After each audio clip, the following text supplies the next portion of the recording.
Hey, good morning, good afternoon, and good evening. I am Gamion, and I will be your game developer for this stream. I'm working on an online multiplayer soccer brawler called Field of Heroes, which mixes the action of soccer with the excitement of combat. Should be released in a year, hopefully. Just so got a lot of bugs to fix and more content to add. My co-host Mega Kitty seems to be away from the camera yet again. She's sleeping in the other room, and I can't move the camera over there, so we'll just have to hope that she might get tired of sleeping there and sleeping on the camera would be nice. So I've been working on this game for the past 3 years or so in my free time. This evening, got a couple minor things lined up. One is, first, I want to start getting the roadmap organized between now and early access. So I kind of have it as a loose bundle of notes that I want to start cleaning up and forming a timeline with, and then make a graphical timeline and then start posting it in my Discord channel, as well as a few other places. And by the way, if you're not familiar with my Discord channel, you can go check it out. Just do the Discord command and it should show you where the server is. This is also the second time I'm doing a stream across multiple, on multiple platforms. Would be both YouTube and Discord, or sorry, YouTube and Twitch. So let's see if this command will work. I don't think it is working. Oh, I know why, because my bot is off. Let's turn that back on. And then one more other thing, and then we'll be good to go. Let's move this over and bring up Steam avatars. So again, working on the roadmap, and then I have a certain bug that has been plaguing the project for a couple of weeks now, and I want to get that fixed tonight if I can. After that, maybe some work on the custom match lobby. So all those things I want to get done. The trailer for the game is still in development. I have a few more things I need to do for the first cutscene. After that cutscene is done, then I will be able to start actually making the video for the trailer. So very much looking forward to that. Finally getting the store page up. Alright, so let's bring up the task list and the release roadmap. Hey, Cold Void. Oh, what is this? Oh, a raid. Come to think of it, where's my... I should be seeing a raid graphic any time now, but I'm not seeing one. So the game is Field of Heroes, and it is an online multiplayer soccer brawler. Wow. I'm not sure what's going on right here. Okay, well, I must have missed it. I must have been absorbed in my own chat. So, for those of you who haven't seen the game before, let me go ahead and give you a quick few minutes of play so you can get an idea for what the game is about. So, let me just pull it up. So, Sanalix, I'm so happy that you rated it. I'm so thrilled. And you have a big channel, and you picked me. You didn't have to pick me, but you did. Of all the other awesome developers you could have rated, that's awesome. So, let me quickly show off the... Let's see, one of the recent builds, and off we go. I'll minimize this, and we'll get to the roadmap shortly.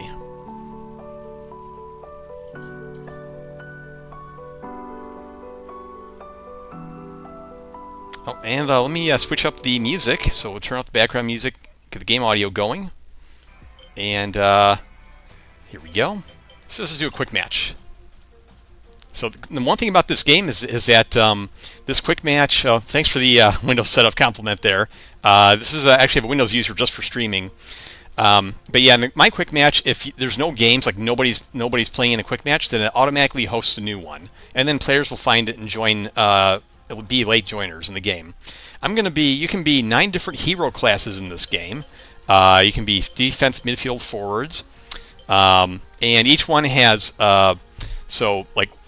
knockdown, special moves like knockdowns. I got to make another 35 of these before I can release the game. But 2 special powers, a special dash move, and a weapon. Some weapons are ranged, some are melee. We're going to go with the ranged ranger, or I should say rogue weapons. This is the sort of a vanilla map, the Unknown Ruins. So this is a pretty basic map. Just got a few obstacles on the field, nothing too special. The other fields do, however, have metagames in them, including monsters. So we'll start with this one. Now, these are all AI. Oh, yes. So that's what I'm talking about. Their special abilities and the attacks. Oh, get it, get it, get it. All right. Oh, they got me. See, melee attack right there.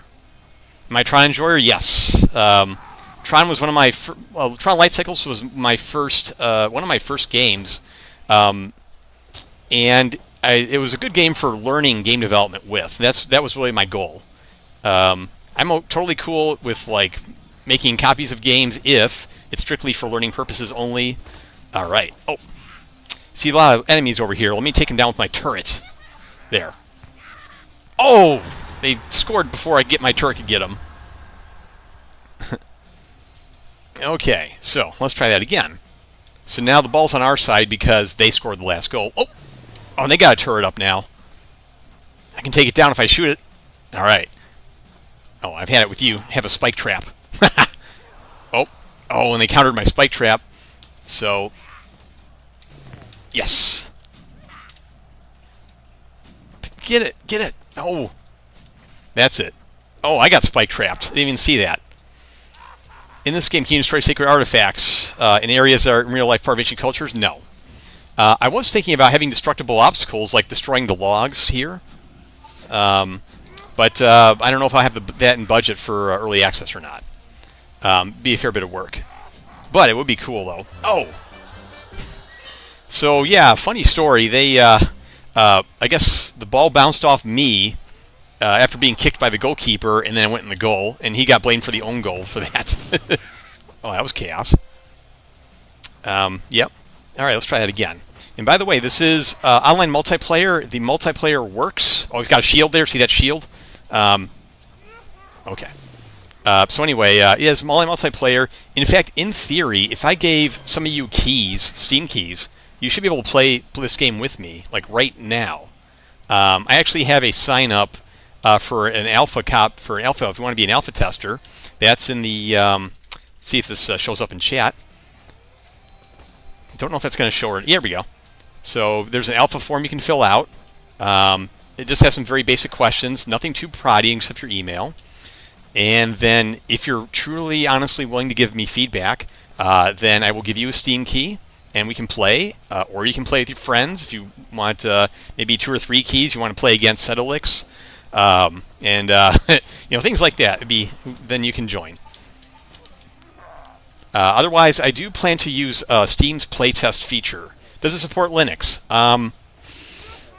I do not plan to have a Linux release in early access at first.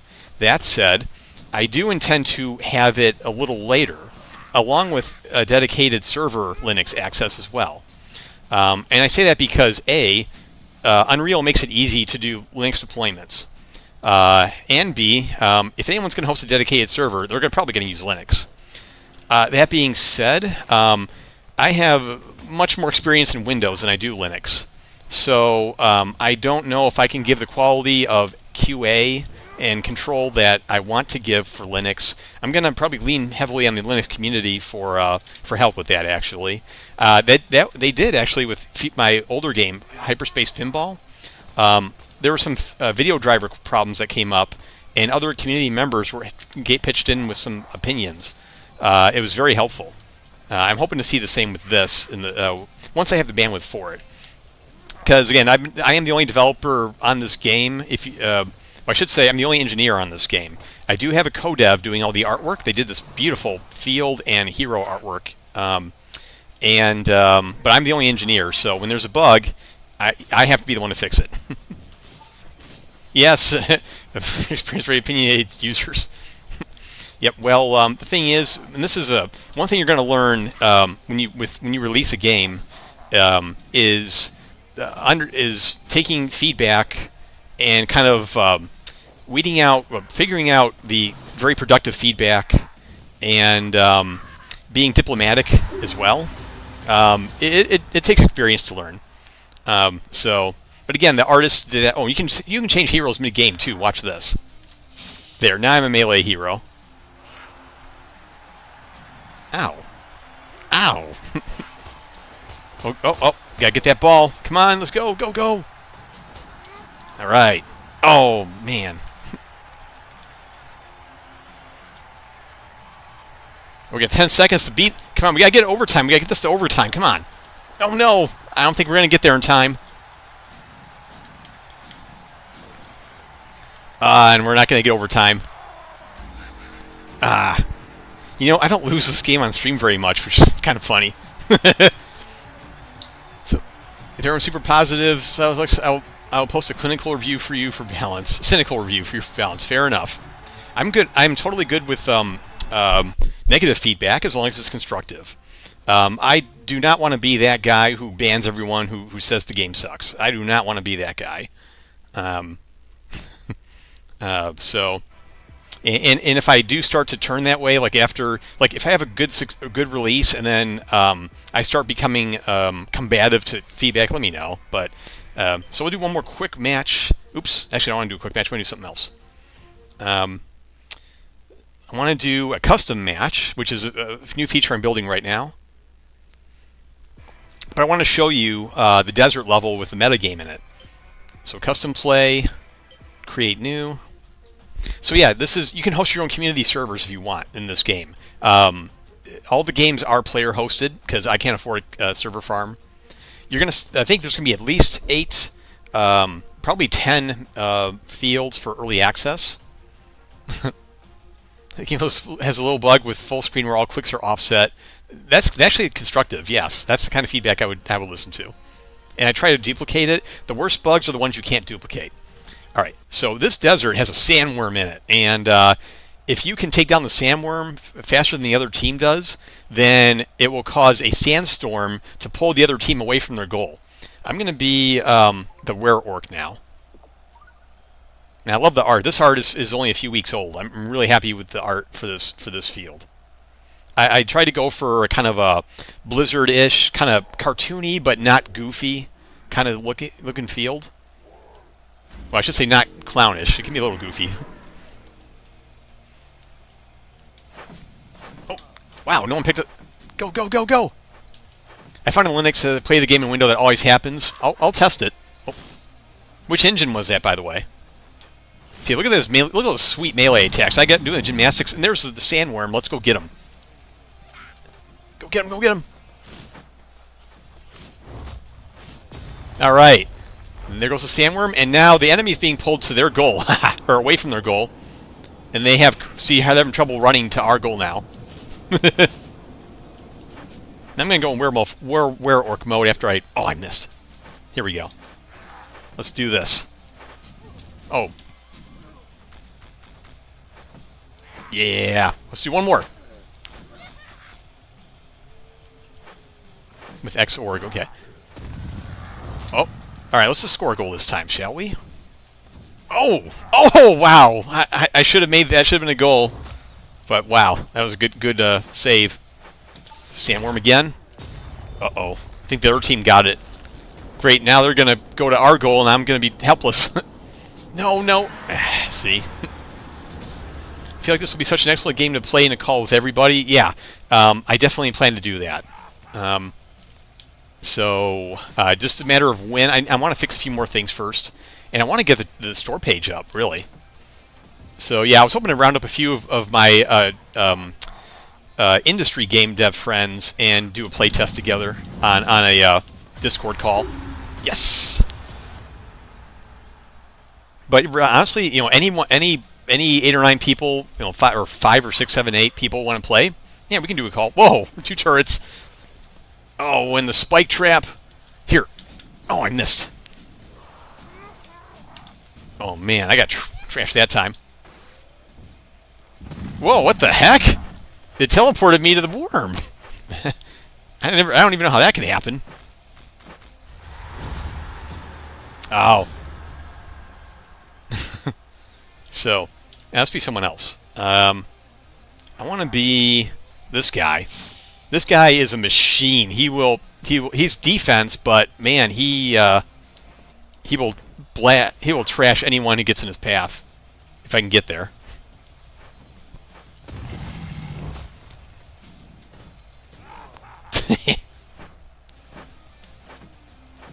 Right, you guys play with... Oh, got me.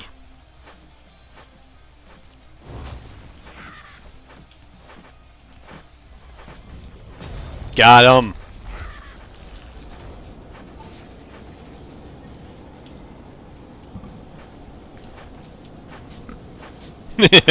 Whoa. And he got me again. What defines offense, defense, and your stacks match health, max health, and damage? Yeah. So there's actually a spreadsheet that defines that stuff that plugs into the e-heroes individually, and I can show you that as soon as I get that second goal. Need more defense. Hey, watch this. I'm gonna throw. Oh, yes. But for my next trick, I'm gonna hurl a log from the sky at the other team.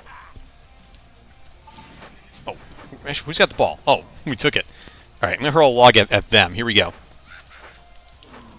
Oops, wrong key. Oh, and I died before I could get the log out. And the sandworm's back.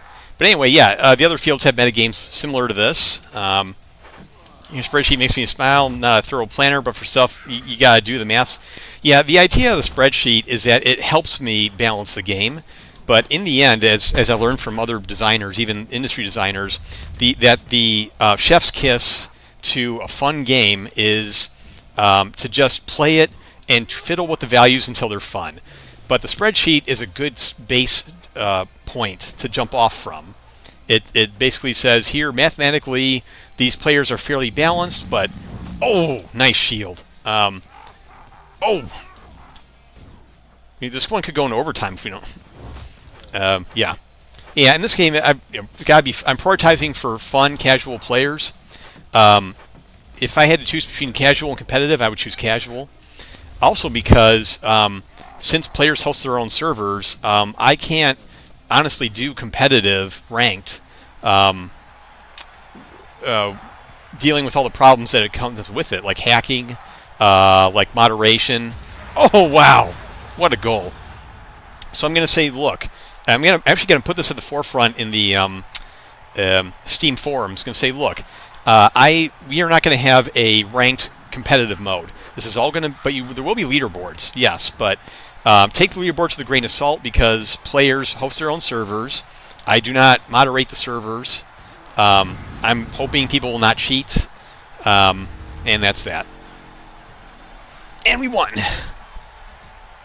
Yeah, so you'll get it counts this stuff. You'll get XP based on your performance, and then that will kind of be a global rank, and we'll see how that goes.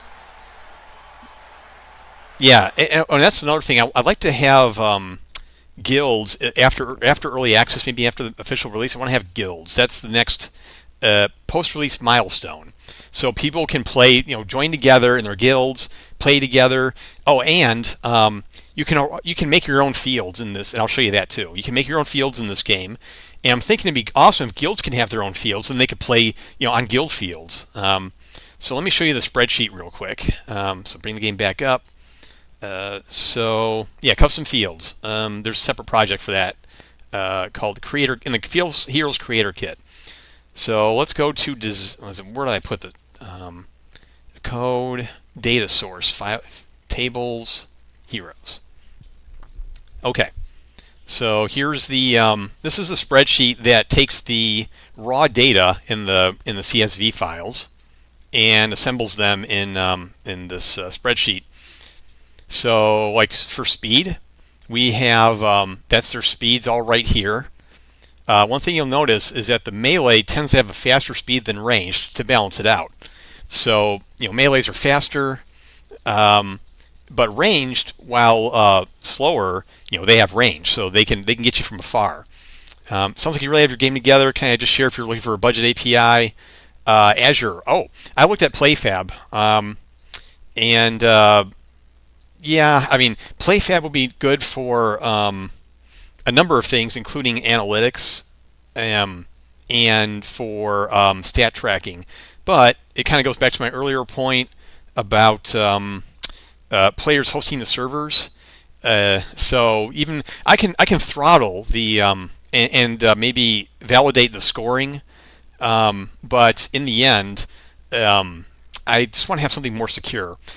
But yeah, and the other thing is that with Azure or with Azure PlayFab, any service, once I subscribe, then I'm on the hook. If I go in excess of the message counts, I have to pay up, or there's a monthly subscription fee, and I don't know if I want to do that in perpetuity myself or not. So, PlayFab is kind of not quite on my radar at the moment, but I looked at it. I actually did briefly integrated with it just to see that it would work. So in here, the speed, we have kick. Even the kick power is different for each hero. Horus is unbalanced. He's the slowest melee, but he's also the most powerful kicker. And the point of Horus is he has a kick that to get the ball away from the goal as far as he can. So he's an ideal defense to play, but he is, again, the slowest melee, so if a faster hero is running to the goal, you might be in trouble. I was talking about something very specific when you're not on the hook. Yeah, that's true.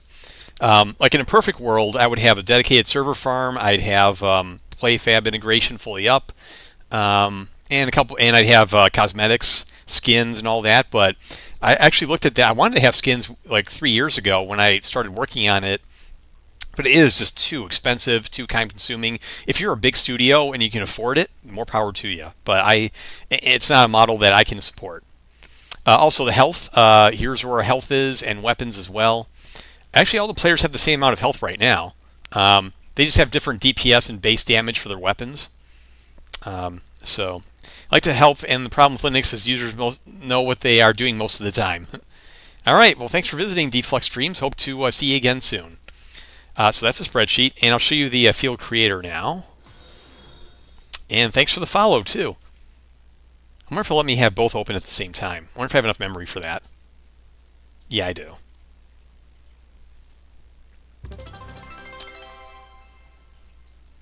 We reached our followers goal.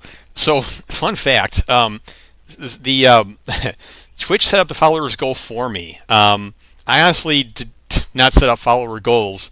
I guess the reason for that is I was really just focused on showing the game off and didn't really think too much about the long-term goals and all that of the stream itself. I was just really game-centric. I didn't really think through the streaming as much. But I do have multi-stream going on now, at least. YouTube is streaming now as well.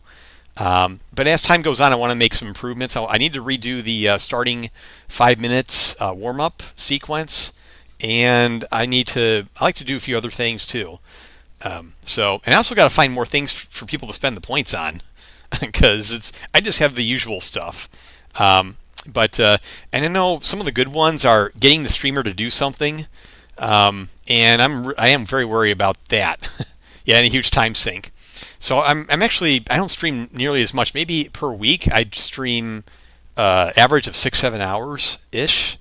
I want to bump that up a little bit.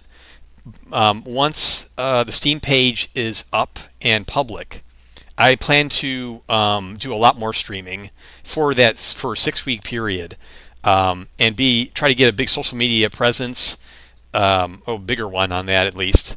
So I just got to finish the trailers, and that's the last thing I need. So this is the creator kit. All this is where you can make your own custom maps in Field of Heroes. And all it is really is a simple project with its own plugins, namely with the mod. So if I want to make a game or make my custom mod, then I just do a couple of clicks. First, I download this project, the one that I wrote. You download it, you open it in Unreal, then you make a new mod, and then you do package mod, and then it will create what is called a pack file. And that pack file contains all the content you see here, the maps, the assets, everything. Then you take that pack file and then you put it in your mods folder in your game, and then you can play it. But you can also put it on Steam Workshop when I have it set up. And the idea is you can join a custom server and download the mod before you actually connect to it. That's the whole point that's the idea I'm gunning for. It doesn't happen yet, but that's what I'm trying to do. One thing though is you can't really play it in this. All you can really do is run around. You can't play the game. You have to deploy it and then test it in the game itself. I guess like Gmod, yeah. And at in my early access release, you'll just be able to make the fields. You won't be able to do really neat, cool stuff beyond just making the fields. But I'll show you. Let me show you how it looks when it actually is played. So I'm going to go back and launch my build again. And I think it has my mod map included in it. So let's go to custom play, create new. And then these are the mods with, they don't have thumbnails, but and you can't auto-generate them either. At least I don't know how yet. But Meadows, and then we play. And then I choose the hero, and there it is. Custom map that you can make on your own and play.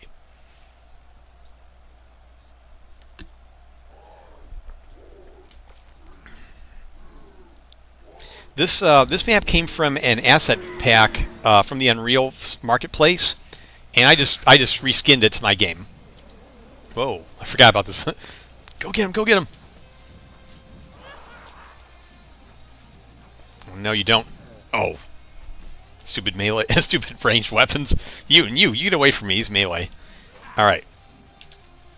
Oh, I missed. All right, I need to give my guys now. This character is a midfielder, so they get a boost like this. Oh, see now my shield is my health is up and my defense and speed are up. Oh well, we're up. And then he got me.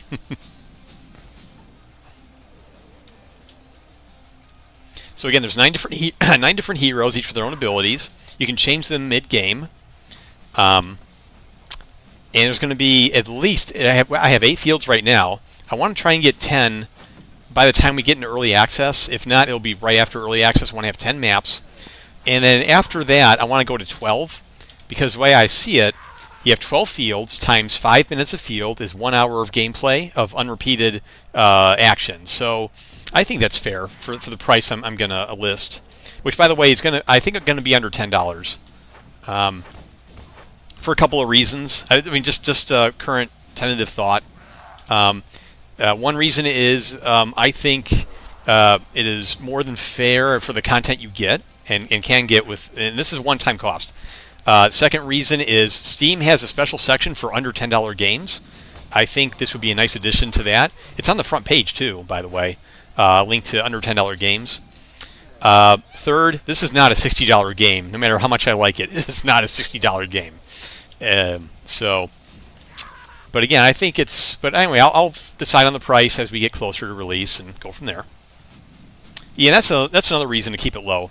Hey, he's not moving. Move. All right. Another reason to keep the price low is get more players in the seats. Oh, come on. All right. Oof. Oh, get in. Oh, almost got in. I'm going to buff my yeah, let's buff together. Hey, why did he get buffed? That's a bug. It's supposed to buff everyone in the circle. Oh, well. All right, I'm just going to help him then. Got him.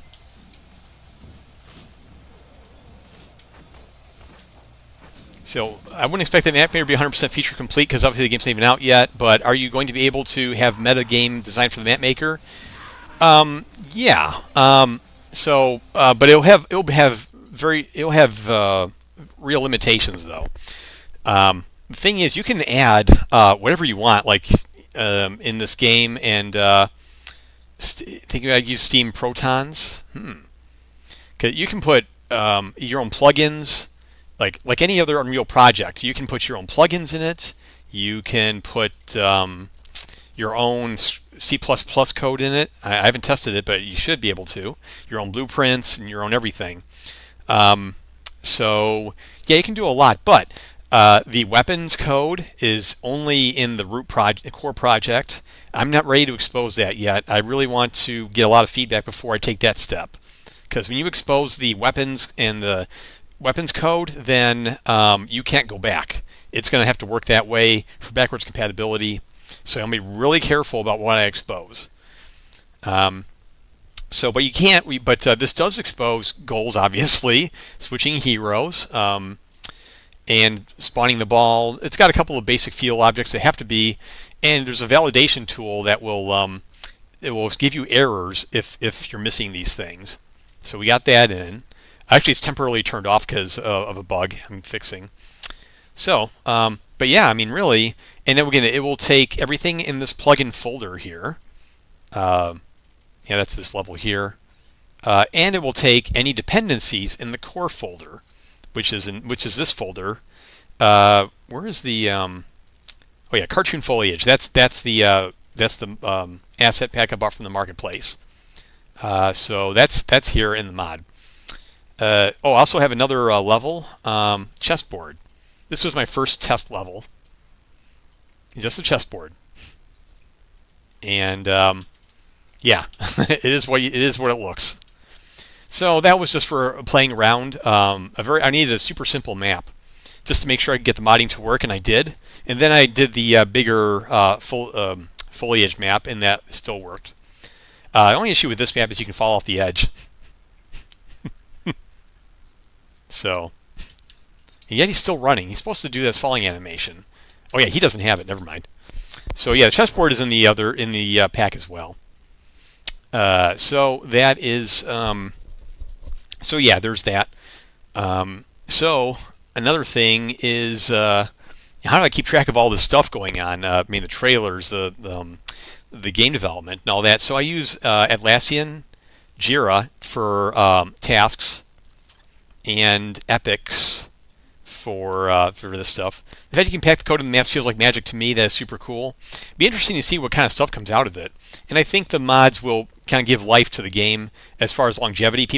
I can't wait to see kind of fields people are going to make, especially if I get the guilds up, guilds joined by players. That'd be amazing. People would have their own formal guilds, and they are playing on their guild maps. They have guild competitions.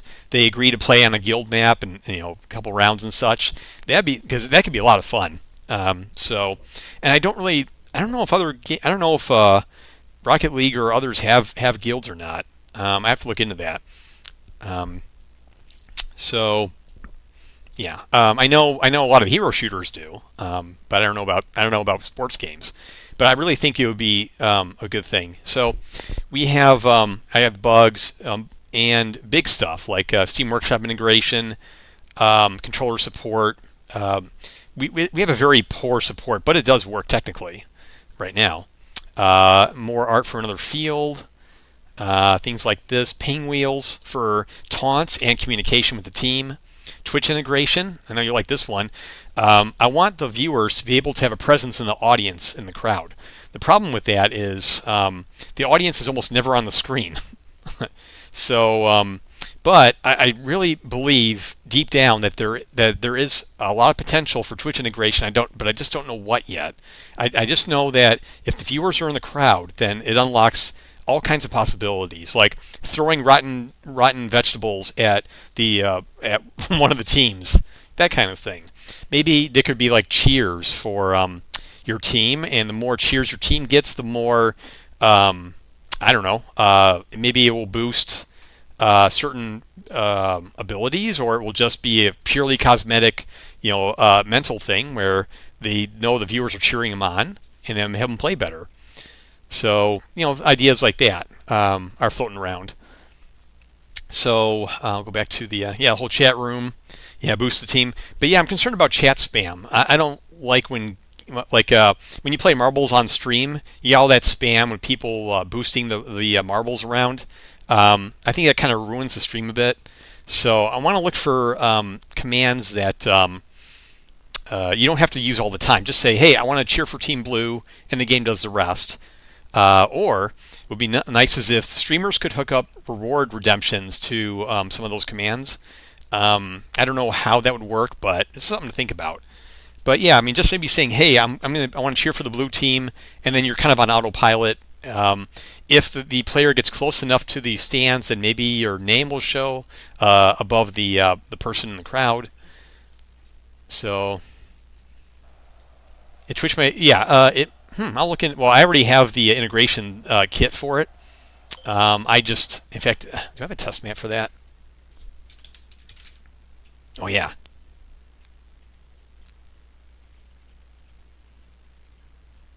Yes, I can now do the login stuff here. So yeah, this was my test level for that. Yeah, keep myself. So yeah, there's like the crowd. I'll show you. I was doing kind of free roam. Yeah. So yeah. So again, I want to have a crowd presence here. Code void exit by floating up and exploring out of existence. So yeah, I mean like maybe have viewers' names up there. So yeah, thanks for visiting Code Void. It's quite good to see you here, and I hope you come back later. I say way too much. I gotta work on that. When I stream, sometimes I get all excited about showing off the game, and then I kind of start slipping on some of the better stream etiquette, not saying all the time, and so on. But yeah, you'll see the crowd here. Did it again. See the crowd here. Maybe have a virtual presence with Twitch. But again, most of the time you're going to be, well, they'll be way in the background. Oh, and by the way, this nameplate here, this is like I use for testing purposes. And yes, this hero has a gun. This is just a test hero for test rounds only. It tests the locomotion and stuff. See their legs move like this when they turn. That kind of thing. So let me get out of here. I'm going to show you also the test, the danger room. This is a special test map where I test hero abilities and reactions to certain things. So this is my player. You can attack enemies, and there's a right here. See the damage that's dealt. I can change factions. If I can go fast. See, that happens when I go fast. I can fall down.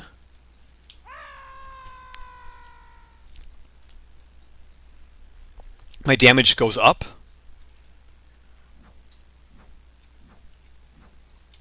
Restream IO is congratulating me for 100 messages.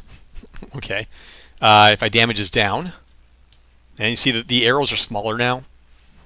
So there's that, and then armor. So now I'm more powerful. I'm with armor, so I take less damage. I get silenced, which means I can't do any of my abilities. I get weakened. It's the opposite of being stronger and more armored. You can be wet. Some of the abilities are water damage, so you get this water droplets here. Footprints. Got some footprints in the desert and here. And just getting incapped. See how they react. So yeah, this is a test room where I spent a lot of hours getting the heroes to work properly.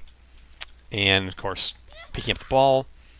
Well, that's another thing. We actually have, we support curved fields. If I lose the ball. So yes, this tests out curved fields. And so yeah, if you want to make, this is great for custom map making because then you can have the terrain be the floor.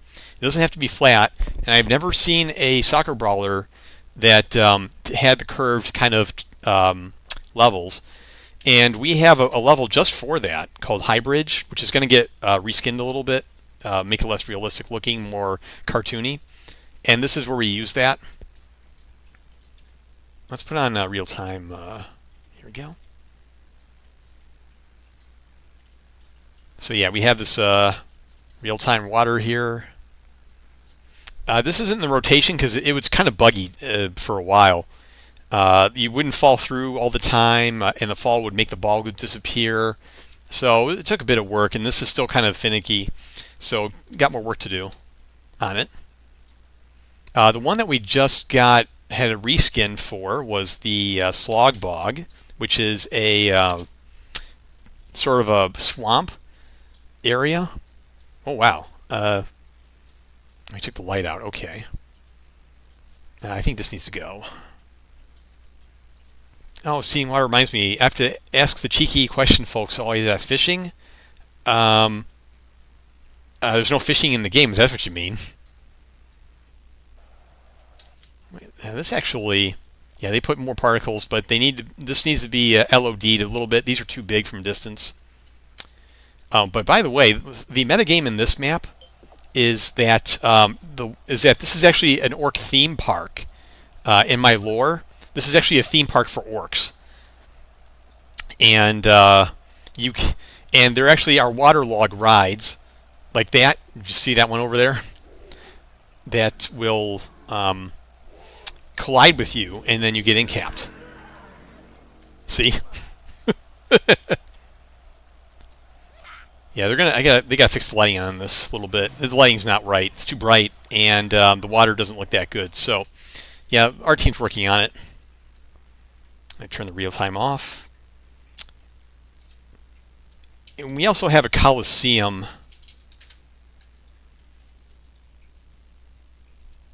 But it looks too realistic, so my art team is gonna make it less realistic. So it's a bigger field, which is actually a problem. My vision for this was this would be a nice big field with extra space that gives more battle potential. The problem is when I actually played it, it played like a walking simulator. So I said to the team, "Hey, when you reskin this to be more cartoony, can you make it smaller? Because it's like a walking simulator going from here over to here, and it's just too spread out." So they're going to do that for me. And and by the way, all of the levels in this game are maintained in the plugin of all things, the Core Fields plugin. That's where all the maps are for this game. I see our eyes. What's that doing there? Well, anyway, so all the maps are here, and in this map plugin, and all the heroes go in another plugin called the Core Heroes plugin. And the important thing is to air gap the two, because I don't want any field content spilling into the hero content and vice versa. They need to be air gapped. So I use what is called an Unreal Game Feature plugin. It is sort of a reverse plugin where the content depends on the game instead of the other way around. So I was able to air gap these together, and if I want to do seasonal content, such as having Christmas skins for all the heroes, then all I have to do is make another plugin with the Christmas skins, and then simply disable one and enable the other. And that's what Fortnite does. They have all kinds of plugins that they disable and enable every season. So it's the same thing, same engine. So I like that idea, and I like air gapping these to be more organized. So, but what you have otherwise is a lot of marketplace content. Here, and as you can see, there's lots and lots of it. My project's kind of hiding up here, but the rest of it is mostly marketplace content, and everything not from the marketplace was custom made by the my co-dev, Meta 3D Studios. They did all the art and the for the fields and for the heroes. Additionally, I'm having a separate team called Novi PR. When I get the store page up in public, they are going to help spread the word. Because one thing I learned as a developer is I'm always terrible at marketing, and you can succeed, with grassroots, getting your friends to get their friends to get their friends up, but it's very difficult and all very time consuming. So I just don't have the time for it. So I'm making them do it, and I hope that it'll work out pretty well. I hope that the trailer, when it's ready, it's going to be a real banger, and it's going to be fun. So, yeah, I've been on this working on this in my free time for about 3 years and 3 months now. But I actually got the idea back almost a decade ago. I just never took it the distance until now. This is, of all the games I made in the past, I've made several. This is the one that I think, if this one doesn't make it, then I have to kind of question my life choices. But yeah, these are my here's the current game. Here's my older game on Steam, Hyperspace Pinball. It's okay. It's a fun way to pass a couple of minutes. But it was my first Steam game, and I was so proud of it for its time. Before that, it was a mobile game called Tilts. You just kind of you use the accelerometer and your fingers to usher objects into buckets and chests, like so. You get combos, but don't drop them or you lose your the game. Hamster Chase was a accelerometer game, kind of like a labyrinth game. Uh, I'll just kind of cut to the this part, and it had hamster characters in it. Oh, go back, go back. Say you turn the like that, and then you had puzzles in it too. So like this one. So here you had to figure out how to tilt your phone to get all the seeds. And this one's one of the easier levels, but there's some hard ones in it later on. Like this one, you got all these obstacles around. And this one is another puzzle.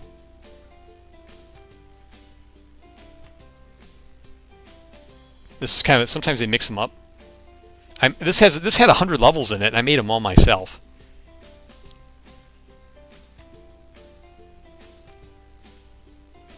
Yeah, how you gonna do this one? I was vacuum pulling them away too. And they tell jokes.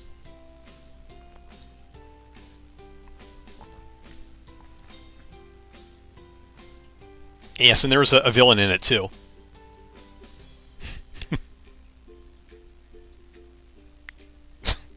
I made this like about 11 to 12 years ago. So, yes, that was an older game.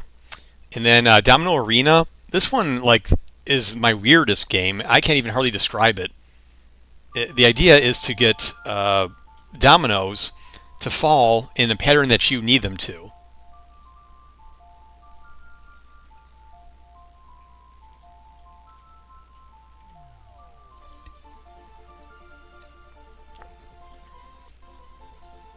So I'm on gold team. You'll see that more and more dominoes are turning gold, but then the blue ones are taking over. So I need to click on these, the 1, 2, 3, and 4, to either stop the other player or to facilitate my dominoes falling over.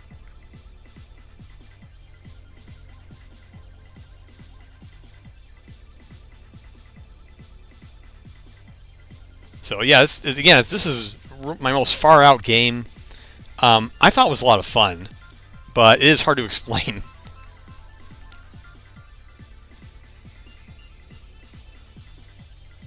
So that's another one of my oldies. Cycles 3D. I mean, yeah, this was my Tron clone.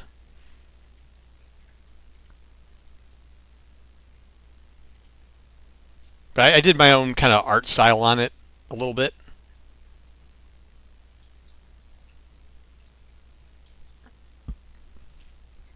And it was multiplayer as well.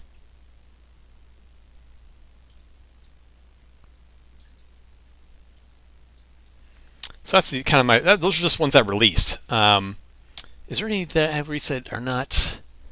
No. Yeah, that's about the ones I released. So, anyway, so this is going to be the newest one. So yeah, I've been doing game development. Well, I've been doing game development for over 30 years, mostly as an indie.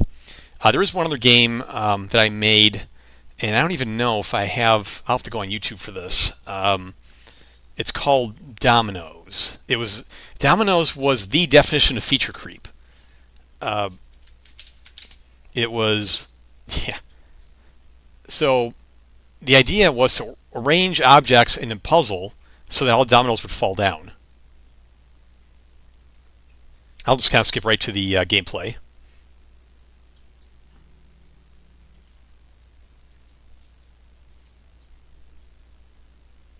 So here's the puzzle, and you're moving the pieces around. And this parrot will knock the first domino down, and then they all fall. So with this game, I actually wrote my own engine, built on top of OpenGL, OpenAL, and Newton Physics.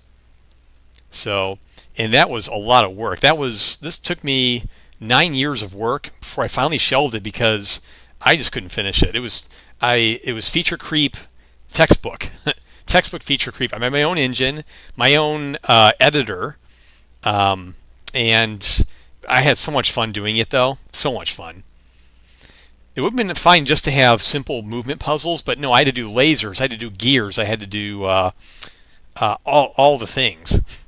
But I have to say, some of these, and I even wrote my own light mapper, like these shadows here. I baked them all with my own light mapper from scratch.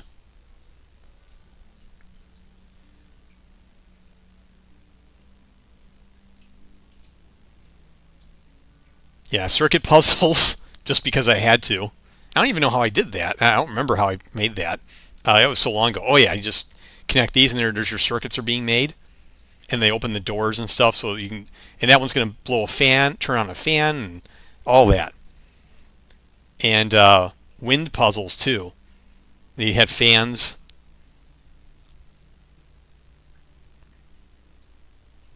Yeah, use batteries again. The circuit puzzles, and then yeah. So yes, and it came with its own creator, the same one that I used. And again, this is where a lot of the time went into actually making my own level editor. It's like this is a CAD editor for this game.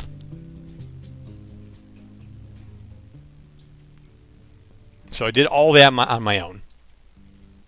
And using the Microsoft Foundation classes. And the problem is I only had 30 puzzles because I spent so much time doing everything else. Also, I had a full-time job the whole time, and I still do, by the way. Full-time job now making games. Well, I love this. This is my favorite level, the pool tables. I love this level. And there's also this one. So yeah, this is when I had a full-time job doing medical software, patient tracking development. And this is what I did in my free time. So yeah, this was sort of a Rube Goldberg kind of puzzle game ultimately. So there's that. So that's kind of where a lot of my game development effort went to over the years. So this game, again, it's only 3 years. My free time, it'll be probably at least 4 before this is released altogether, not counting the previous iterations. Here, let me show you how it looked in 2014. This was me learning the Unreal Engine, learning how the AI works.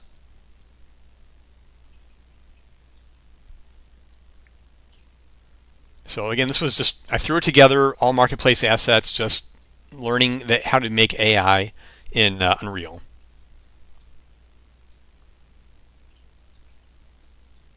So there's that. And then I rebooted it in Unity in 2017.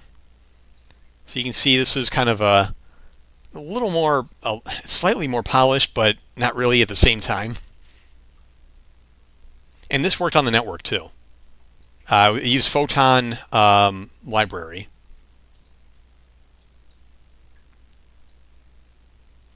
So those were the old iterations.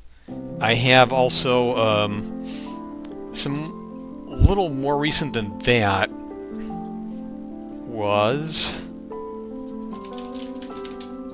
let's see, what's the more recent one? Oh, there's got to be Field. No, it's more than that. Yeah, this one. This was kind of when I was going for like a realistic look for a time.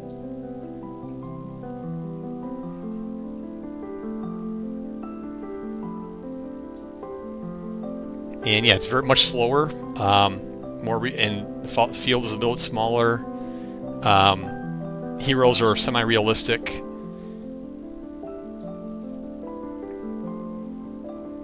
And this was Unreal, I think. This was the final iteration before I finally said, look, this doesn't look right to me. I need to have a studio help me with the art and the art design, because I just can't do it myself. So that's when that took us to where we are today. I'll go back to the vanilla. So yep, and that's where we are today. We kind of went for more of a Fortnite / Heroes of the Storm kind of look and feel, and that's where we got. Actually, I'll show the danger room with the heroes.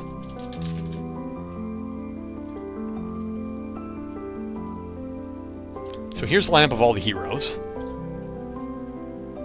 You have the Were-Orc. You have the Barbarian, the dragoon, who actually summons a wyvern and breathes fire. We have a bard with a gigantic staff, which is a flute, but it doubles as a staff for fighting. We have a wizard. We have a beastmaster and 2 pets to go with it, not shown here.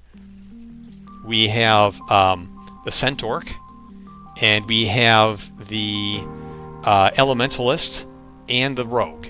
So 9 heroes. And notice that 2 of them are not bipedal.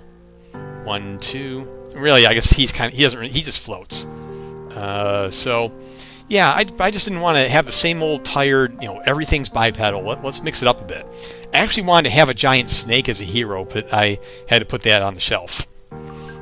Looks like things have evolved in a wonderful direction over time. Yes, it has, over a long time. So my hope is to have the Steam store page up, to get the trailer finished in about a month. Let's say maybe by end of April. And then after that, 6 weeks of doing a lot more effort in marketing. So I'll try to do more devlogs, more streams, and maybe actually find stuff to spend points on by then. And all those things, try to encourage some play tests, get some viewers to sign up and play. Will be a lot of fun. And then I'm going to still reserve time for doing the PR, but it's otherwise going to be back to bugs, bug fixes, and all this stuff. And in fact, one of the things I wanted to do was start by working on my roadmap when I started the stream. But the wonderful raid changed my plans, so I was so happy to show off the game. I know some of you hadn't seen it yet. So, yeah, actually, so I'm going to do is start by cleaning up my roadmap, and then I want to fix a bug that you saw that own goal happen earlier. I wanted to fix that. It's too sensitive. Like, if my hero kicks it in my direction and it bounces off me, goes back in the goal, I would rather that the last enemy hero who had the ball get the credit for that. So, something I want to work on.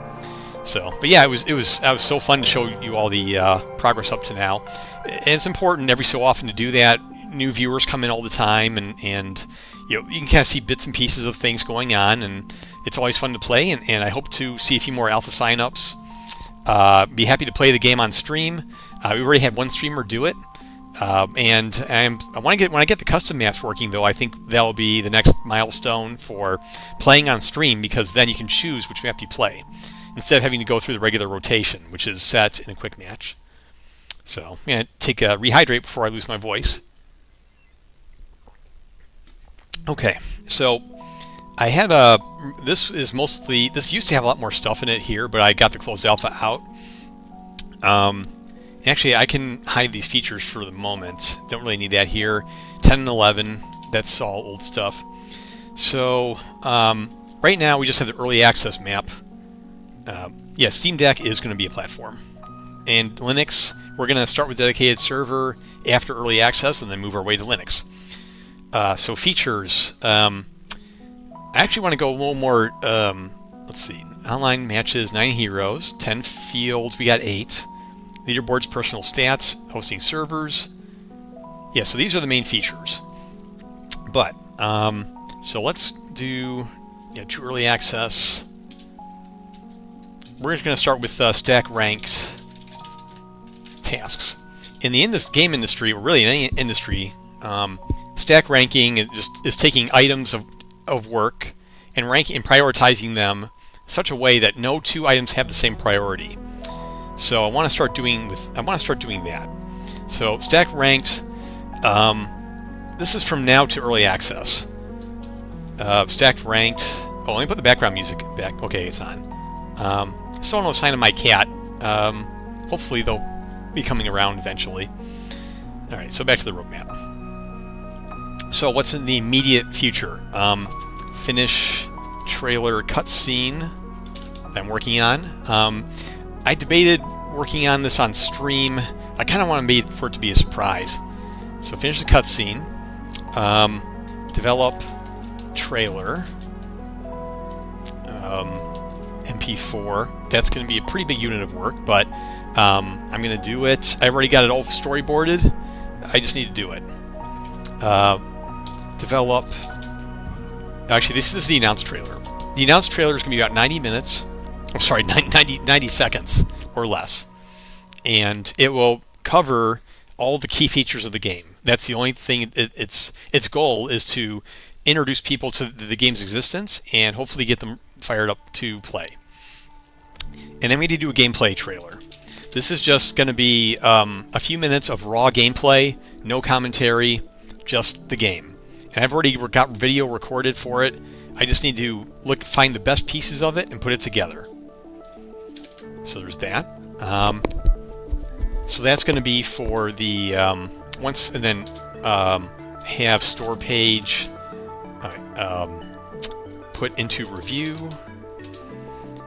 and then we do the kickoff. Let's see, store page, publish, and press blast for 6 weeks.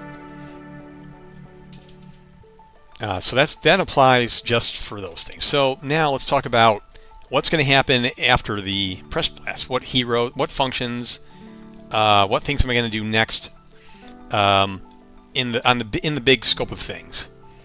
Well, let me look at my list here. Back to Jeremy. Look at these purple items. These are epics. So let's look at prioritize the big items first. Custom lobby, to me, custom matches is the big thing. This will let people host their own servers. Not dedicated though, but host their own servers, play the apps they want to play with their friends. And I'm already about 60% there. So there's that. There is the UI UX art makeover. So a lot of the UI art is developer art. So if I go in like the front end, for instance,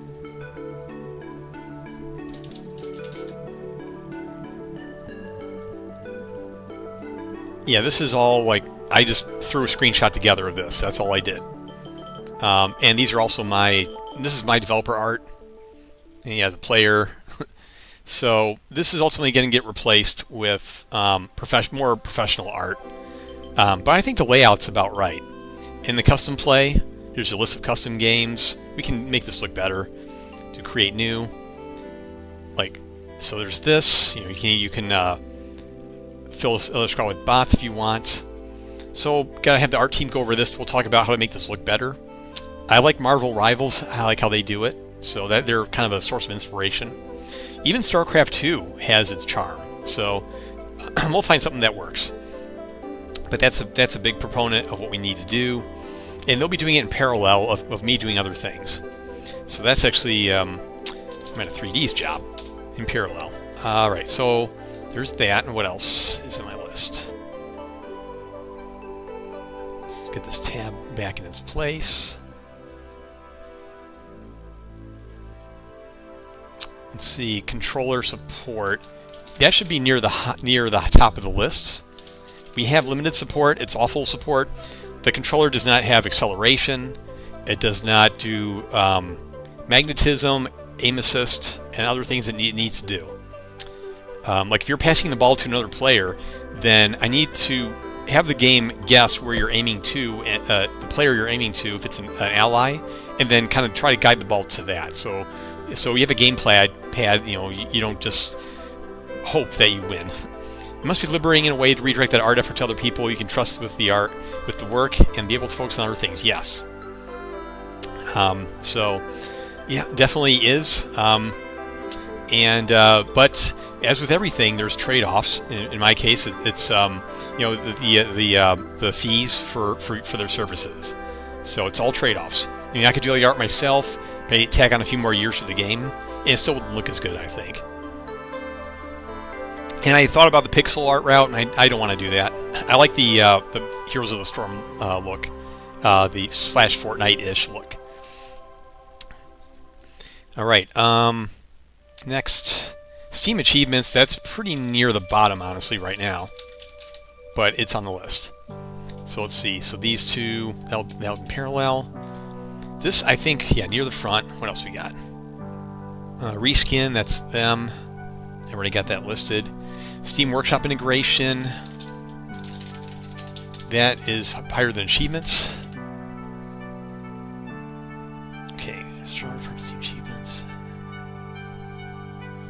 finalize the music. So the music, I'm waiting for more feedback on the music. That'll come maybe later on after I've got more feedback. Some of these I simply cannot do unless I get more player feedback. Implement all the previews. Implement all ability previews. So that was the, so if I go here, that was this thing right here. So the idea is you click on this and then it shows you what your ability does, so you can choose it. And by the way, I don't think anyone noticed, but your field position is reflected in your hero you choose. So when you have a team of 5 players, like human players, you can help form your team up. You'll see how you're spread out. So it helps you decide what your roles. And the game doesn't nag you about not enough people on this position or that position. I don't want to do that nagging, at least not right now. Okay, what's next? VFX. Okay, so this is pretty close. VFX reskin. The issue with the VFX right now is that a lot of the VFX is intended for realistic games. Let me show you what I mean with the Elementalist. So I'll do this power here. Actually, let me do it as a... Right, okay. So I don't think that this fits well with the cartoony style. And I already lined up a couple of VFX packs from the Unreal Marketplace, from Fab, to replace this stuff with. And I think the game will look significantly better when I do this. And this is a prerequisite for the previews, for the thumbnails, because I have to redo them all. So VFX reskin is pretty important, but probably not as important as controller. So that's on my list. And then I'm going to use the Marketplace assets to replace a bunch of the VFX, and the art team is going to do the rest of the work and polish. New field. If there is time...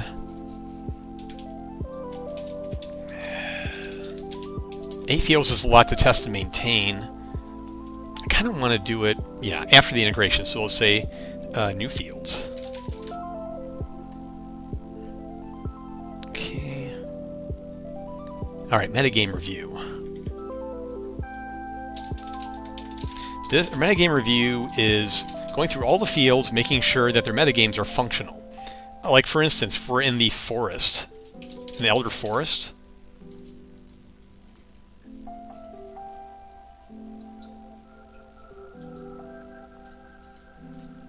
there are 2 golems that fight, each one fighting for the other team.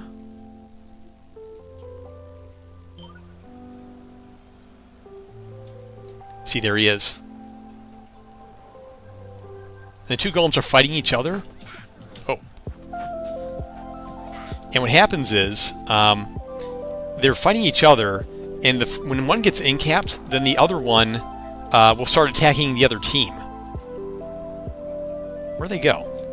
Yeah, so they're fighting right here in the corner. But the point is these metagames kind of give a little flavor to the game. Otherwise, it'd just be, hey, look, another field with stuff on the field would be. This really, this I think is really gives more life to the game on top of everything else. See, now he's blocking the goal, which is kind of funny. So, but yeah, the metagame's actually broken. They start misbehaving when one of them gets incapped. See, he's incapped and now he's right back up. I don't know what happens. So that needs to be fixed. But yeah, there's stuff like that in this game. So a metagame, a review. Alright, what else is in the list?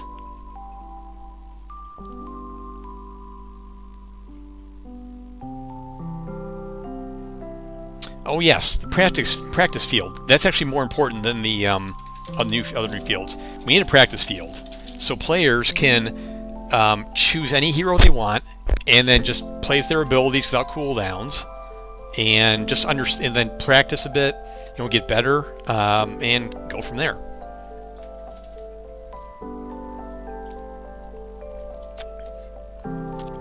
And let's see, what else was I wanted to do? Oh yeah, practice versus AI mode. So I'm going to make it so if you, in the main menu, custom play, I'm going to make another option for practice versus AI. And that will be just, that's something that people might enjoy. Honestly, I'm the kind of player who would play that. So that's going to be practice versus AI mode in the practice field. Okay, and Steam Deck. So once the controller support works, then Steam Deck will come pretty close. I would put that honestly below finalized music because it may not be that much work. Definitely need to have this before early access. Actually, I could probably put it before finalized music. Actually, I can have the other fields first. So let's put it here for now. All right. Ping wheel. So I want to be able to hit middle mouse button or another gamepad button to conjure a ping wheel. Let's see if I wonder if I have the marketplace asset for that. I'll show you what I have in mind. So like a smart ping system, like this.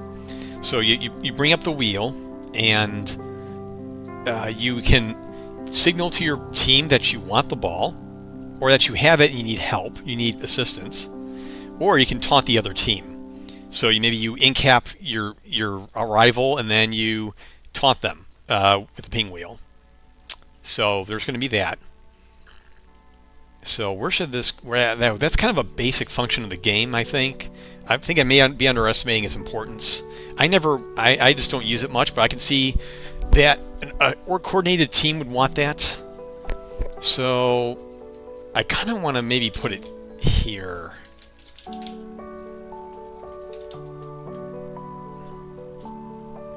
All right. Okay, here we go. And then Twitch integration. Where does that go?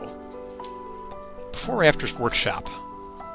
I want to say before, because I think if the store page goes up and I get more viewers, then I think that gives me plenty of time to test out and flesh out the Twitch integration, taking viewer ideas and suggestions and such. So it'll be that. Okay, Steam Workshop integration, the creator kit. Actually, you know what? This should be so easy. I can just bump this down. Creator kit. This would probably go before the integration, because if I don't, what's the point of the integration without a creator kit? At least I got a kit without it, technically. Community servers. That's kind of baked into the custom server. Stats. All right, actually, real stats. That's more important than the kit. So stats of how many goals per hero, how many assists, takedowns, and other stats. That is pretty important. I would say maybe more important than the Twitch integration, but not as important as the ping wheel. Okay, and then the rest of the stuff is bugs. Now I'm trying to remember what other features were not listed here, because I think that's everything. That's the big stuff. The rest of the stuff is bugs, smaller units of work. VFX. Oh yeah, enter the chat prompt in progress. Controller support, we already covered all the purple ones. Restyles, old bugs, water splashing.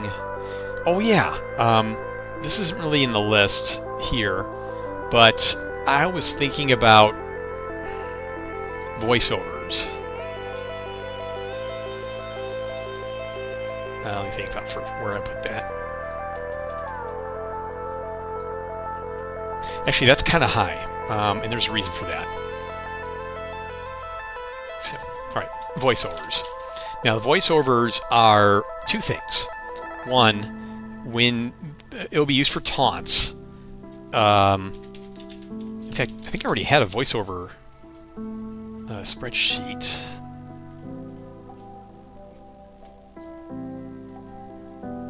Hey, Braxton Wise, what's happening? How's the drawing coming and the artwork? Ew, I have to log in. Don't like logging into pages when but this one's off stream, so I can do that.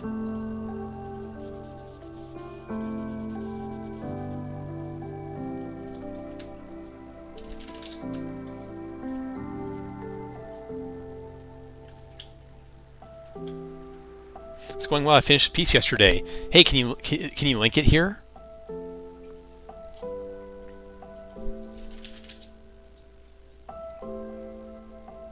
Okay, so these are the voiceovers I was thinking. We have for the ping wheel when you use your abilities, general taunts, and compliments to your team members. Not listed here is just kind of odd talk, like when the game, you can post it in your blue sky. That's fine. You can post it.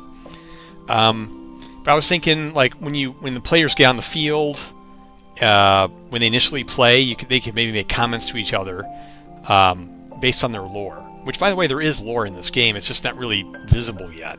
But yeah, I would have these voiceovers. But the reason why I put it so high priority is because when you use an ability, you just don't know that it's where it's coming from. So, for example, if I go to the danger room and I use Ulrich, he's the centaur, and he summons the log. Oops, other key. So you don't really know that he's the one who summoned it in the heat of battle. There's no VO voiceover for that. Secondly, the log just came out of the air. How do you know it came from him specifically? So that's a problem, and that is something I think is worthy of its own item here. Ability messaging, which goes hand in hand with the voiceovers. There. Okay. Now let's have a look. Oh! Lady Amphibia. Neat. So can you tell us a little bit more about it?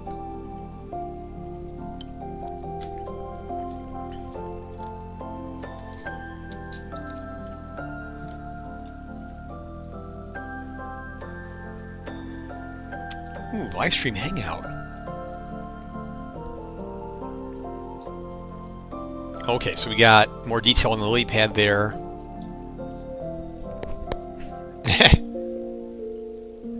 Oh yeah, you finished this one, okay.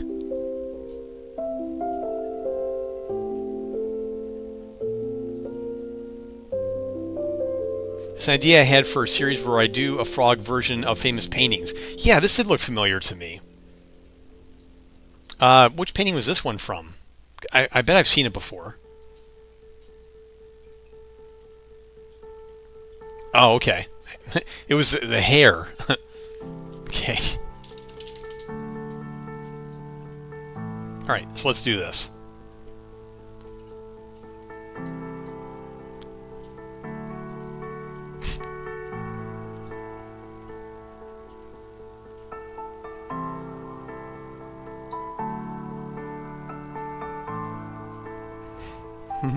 Nice.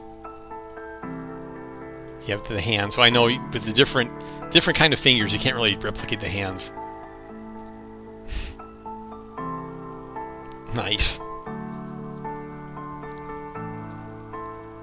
Oh, I never gave a shout out to Cinelix. Let's see. I meant to do that. I'm forgetting to do shout outs. It's one of my weaknesses right now. Let's see what happens if I.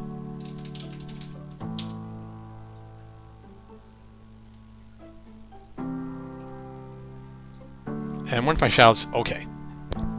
Here we go.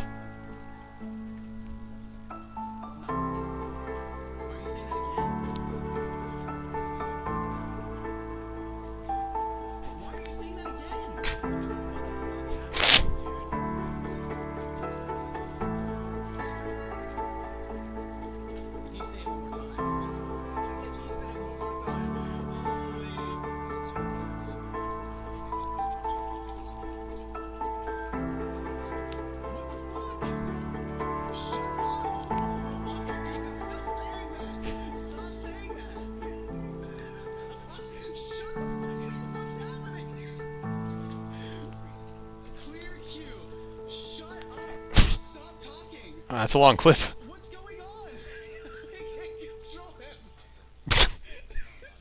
Yeah, I like the throwing, by the way. I love that in the stream. What's going Okay. All right. That was a nice one. Okay.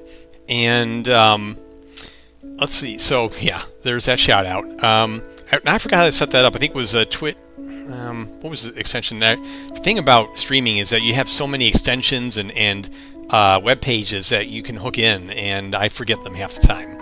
So I gotta get better at that. So that said, so these are static rank tasks for getting the store page ready. These are the tasks to follow this. So I have to get all these done in the year. That's kind of the bottom line. So can I get these all done in a year? Maybe. Custom matches is already underway. A few more weeks of that should be done.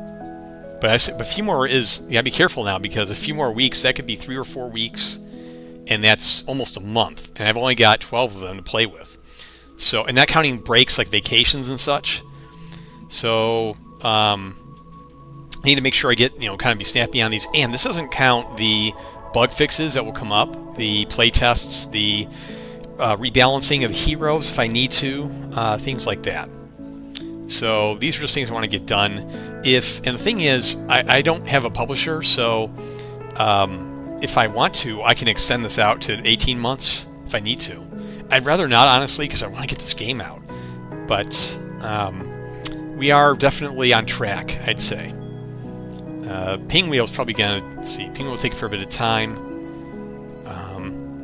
I don't know how much time this will take. It shouldn't be much. New fields. It's mostly on the art studio to make. Achievements, that'll probably take a bit of time. Ability, yeah, this is just a lot of busy work right here, but I'll get it to work. Make this all field metagames. Okay, ability messaging. Yeah, this is definitely pretty important. But custom matches, I've already started that. So, okay, I think this looks pretty reasonable. Let me look one more time for anything else that I may have missed in my schedule here. Voiceovers. Oh yeah.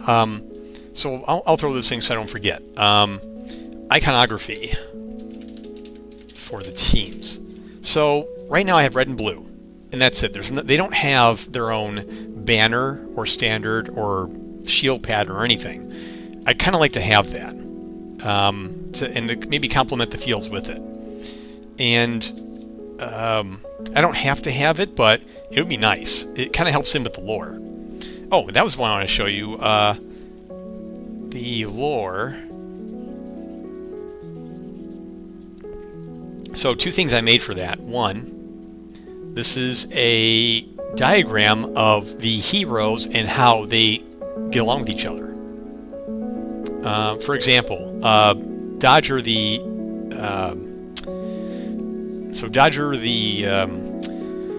rogue, and then Goothorn, who is the dragoon. So there's a rumor that Goothorn is Dodger's father, for example. That's one possible connection. Grace, the Beastmaster, and Ulrich the Centaur. Grace hates Ulrich because Ulrich is actually a lumberjack, has a lumberjack as a job, and cuts down the trees. Well, the Beastmaster doesn't like forest being cut down because that's her home. So Grace hates Ulrich. Likewise, Tonde was also involved in field construction, as was Ulrich. So they actually built some of these fields in the lore. But they blame each other for flimsy field construction. Like the High Bridge has holes in it, and they blame each other for that. I had a more detailed lore for each of the heroes, but that's in different Google documents. Also, there's a map where the fields are. Something I threw together, but I gave some thought into as well. So let me go to flick up the heroes real quick, because that's another thing about this game. I want to have at least a little bit of lore, so they're not just cookie cutter heroes. And maybe I can do something with that lore later on. So let's go to design, heroes. Dodger. So in my Google pages, this was like an old concept for Dodger. Some basic stats, their abilities, spike trap, and then story. Became an arch rogue and personality. Relationships to other heroes listed here. So there's some backstories between them as well. So these are things that I did a while back and I like, and I want to keep in my back pocket because I think it'll come up in the future, especially when you see when there's going to be voiceovers that are rooted in that.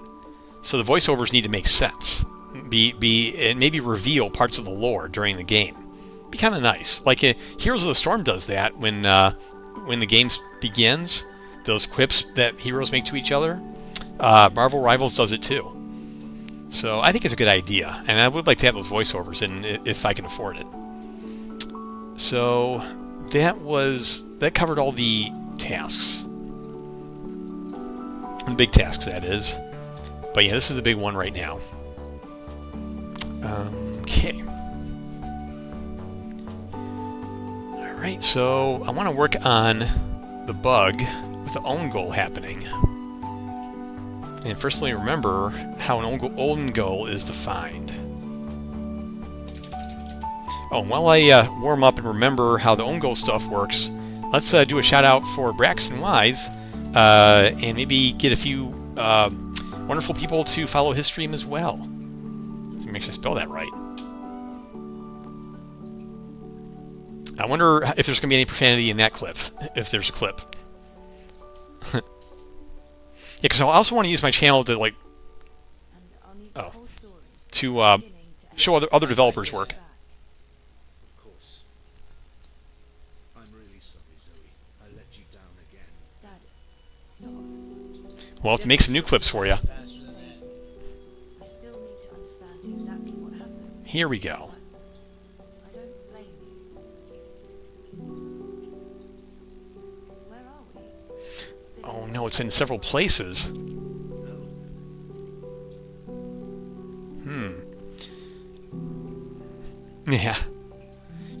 Well, my stream it's geared to be family friendly, but I'm okay with a little bit of the occasional language, as long as it is not constant.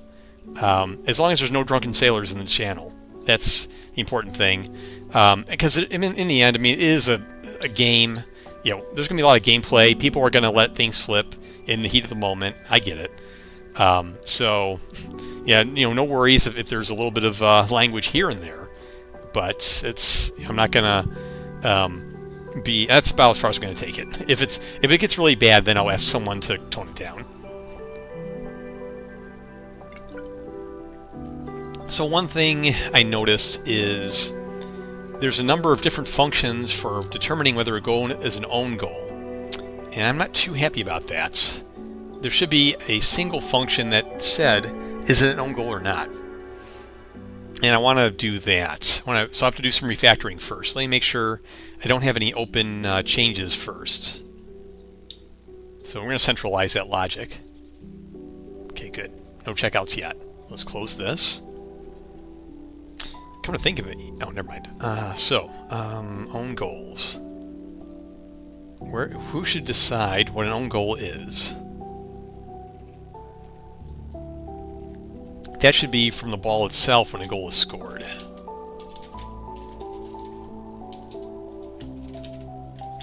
By the way, the search feature in Visual Studio has trouble when I'm running Steam avatars. Oh, I wasn't running Steam avatars the whole time. Whoa, that's not good. Doesn't spend your points on then. Oh wow. I gotta get snappier on my stream startup. So then, ball spawned.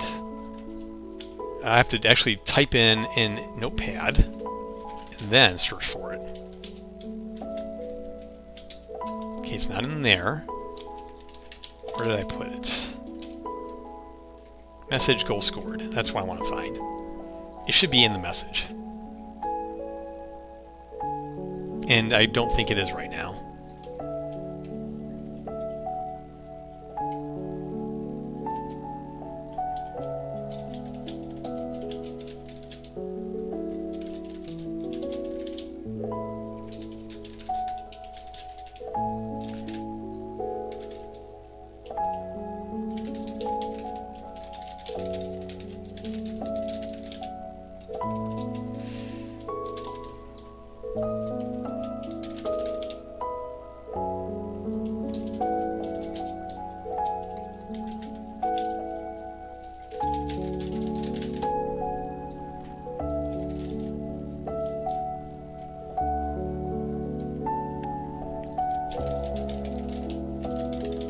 I'm intentionally vague here because I want the message generator to determine that. So let's go to how the ball made that.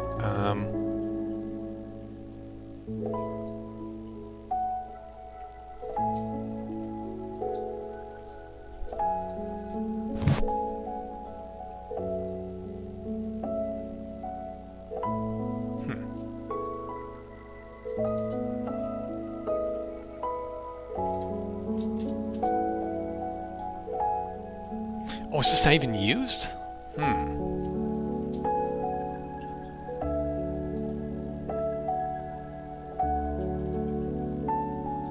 here it is. Why didn't it show up in the search?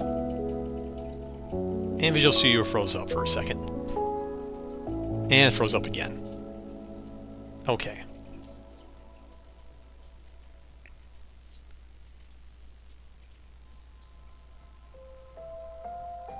Oh, it's hidden in the search results.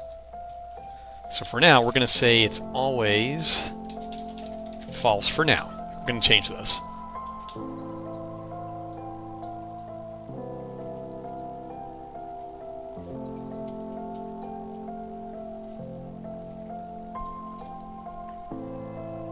Now let's search for the all the instances of own goal.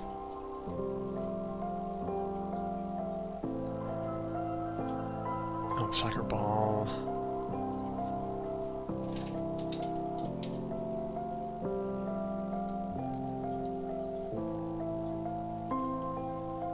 Goal scored ability. Oh, but that wasn't spawned by a message.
I have to gain some dinner in for me. Yep, thanks so much for stopping by and for rating, and it was a lot of fun showing the game off. And hope to see you again soon. And I'll see you on your stream next time you're around, hopefully. Yeah, like usually I stream on Mondays, but I might do other days of the week as well if I feel like it. But definitely like to see if you're on in the afternoons my time.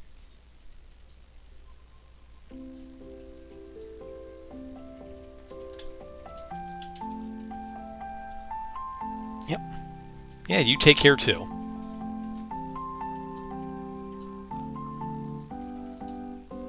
Here we go. Goal scored message. And that will activate the ability. Okay.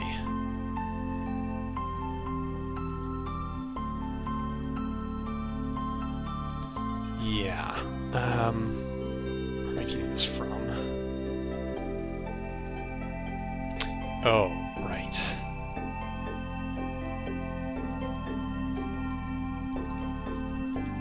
It's a bit convoluted.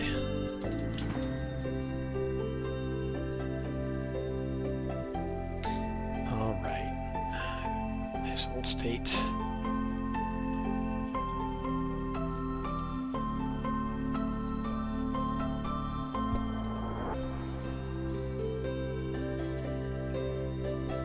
Thinking about refactoring this a bit too.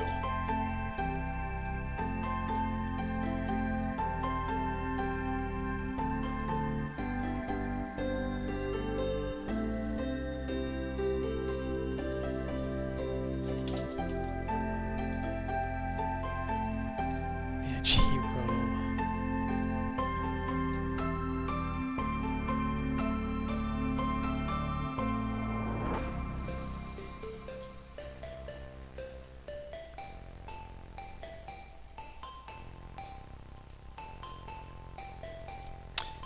I know what I'm gonna do.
Okay.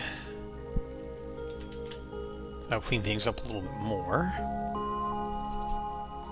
And then we go in the ability, which we now get that from.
Alright, so now, if it's an old goal and you are the scorer, then we show the own goal prompt. Otherwise, we show these prompts. Okay.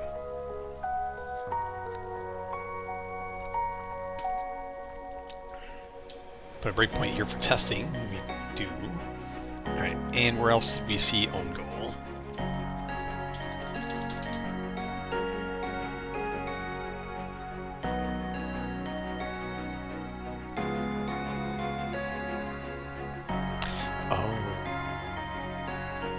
Oops, okay.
Hey Air Force, what's happening?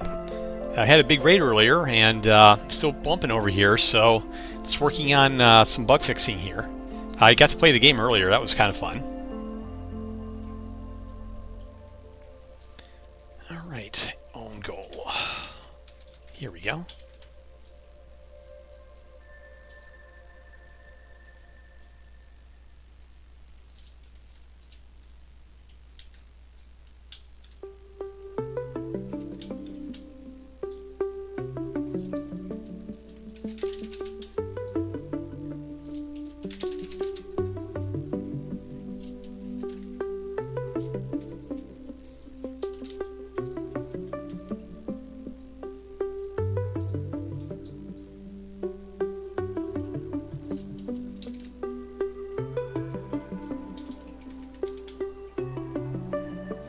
Okay, that's better.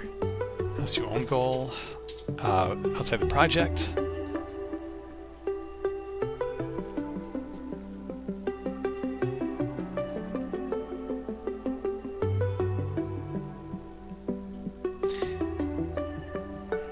What? Match over ability. Why does it have those functions?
So this ability is supposed to execute when the match is over, but it has goal scoring logic in it. Why did I do that a long time ago?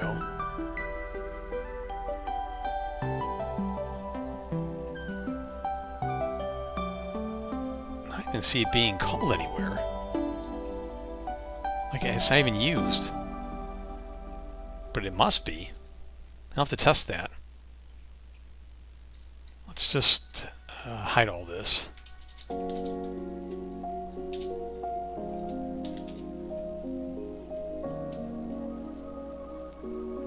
Okay, and where else do we reference own goals in code?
Okay, oh, that error here.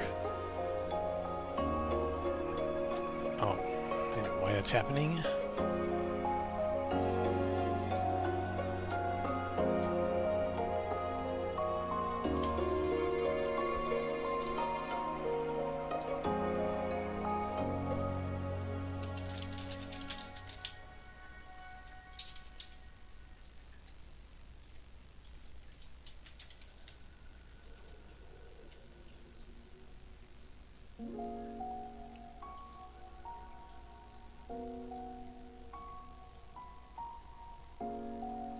So if my changes work, then own goals should not even be possible for the moment.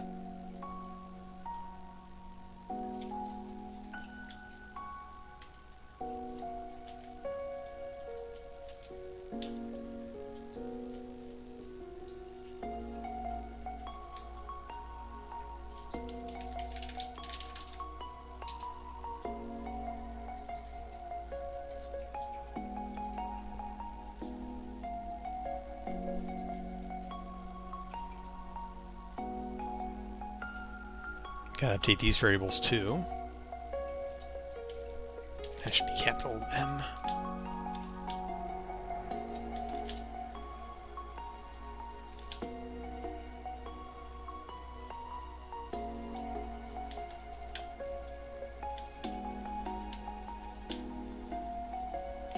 Actually, wait a minute. I'll just pass the message directly.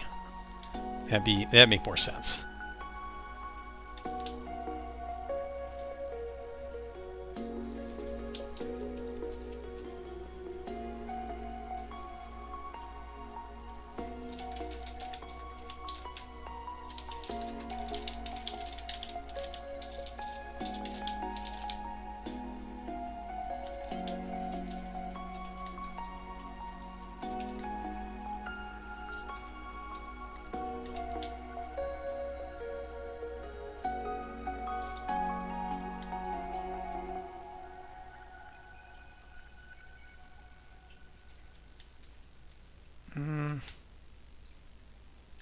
Yeah.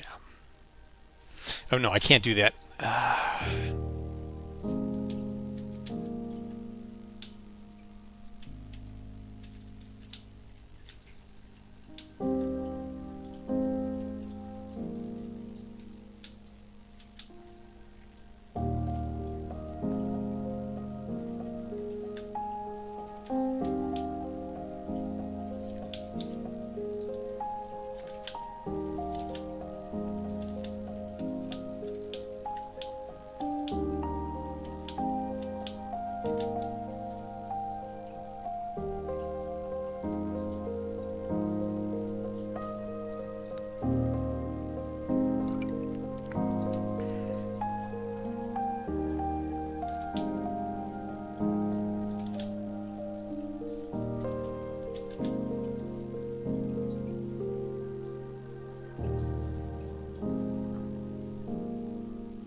Okay, let's test this. I'm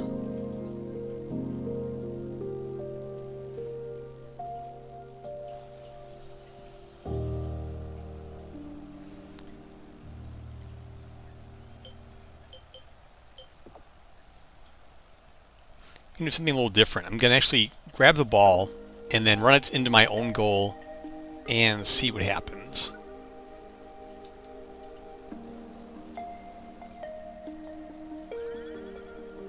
If I can get it, that is. What are you doing? Okay. Let's look at the gameplay message here. Okay, that looks good.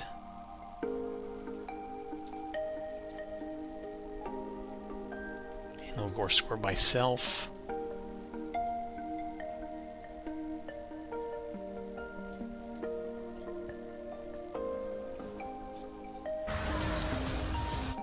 Oh, that still says own goal.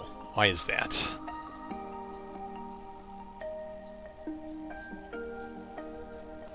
Oh, must be something in Blueprint I need to do.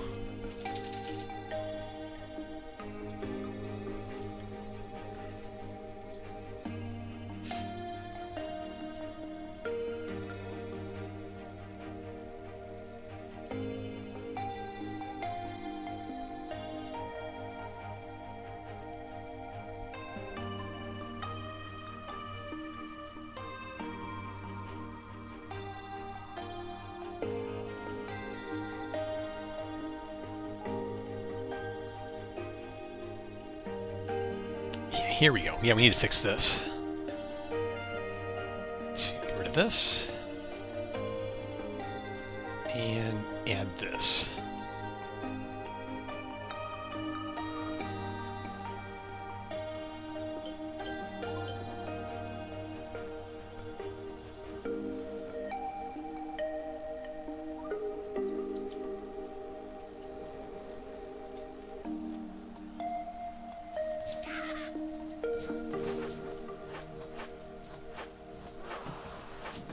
Oh no.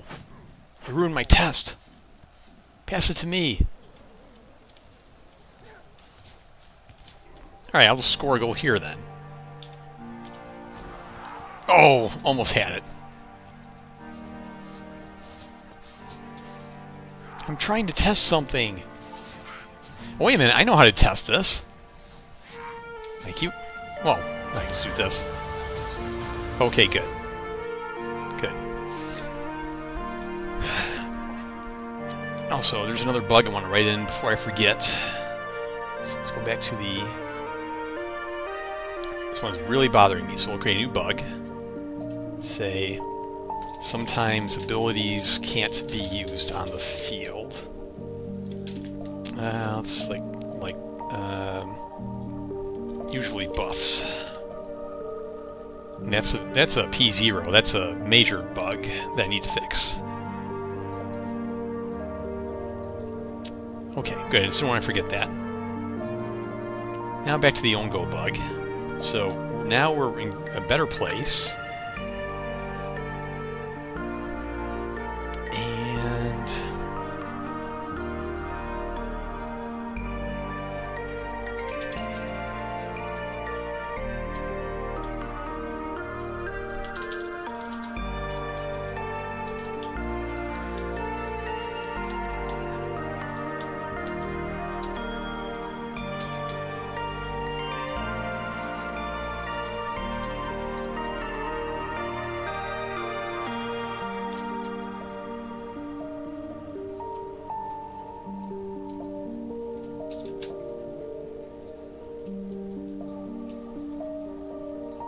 And some little cleanup I need to do here.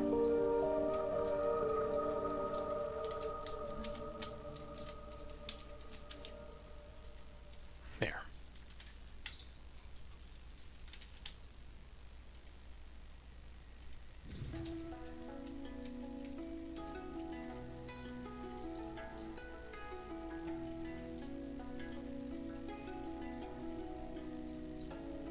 Activate ability.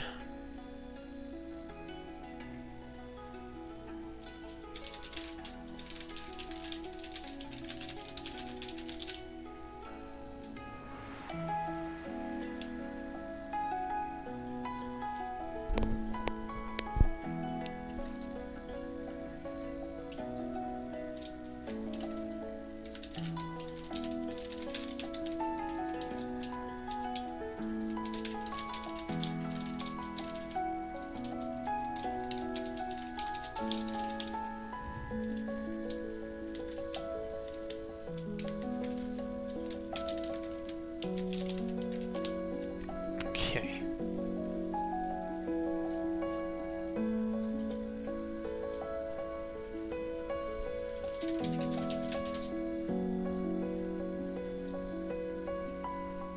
Now, I'm going to test that it acknowledges this being an own goal.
Good.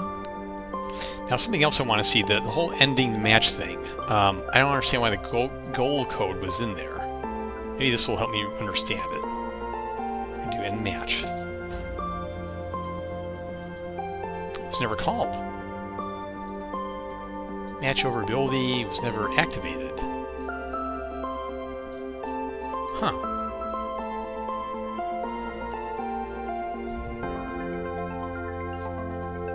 Let me look for that again. This may be an old relic that I got rid of.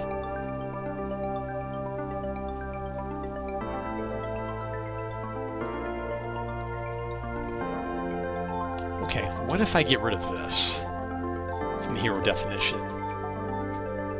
I wonder if that has any effect at all.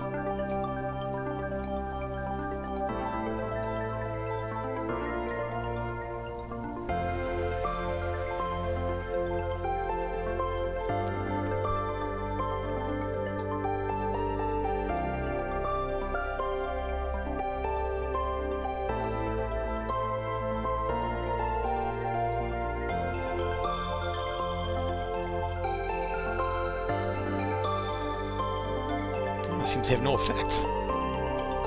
But you know what? At the end of a match, I would like the heroes to cheer if they're on the winning team.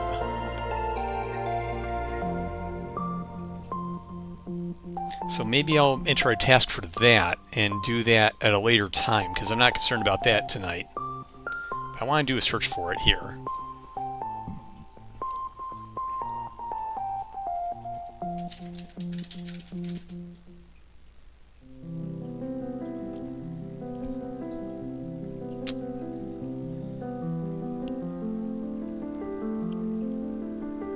Nope.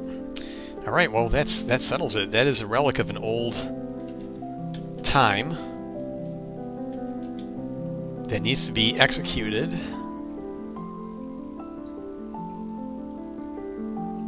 When the match is over for each hero.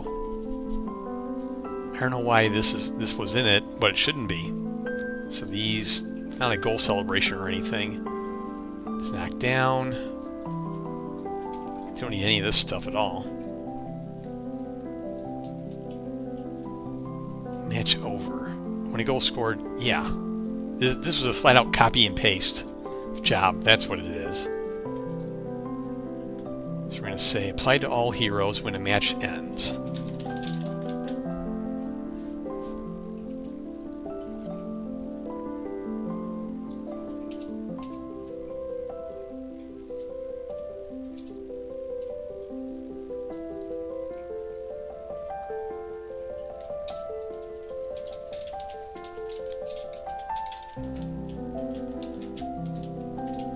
cheer if on the winning team.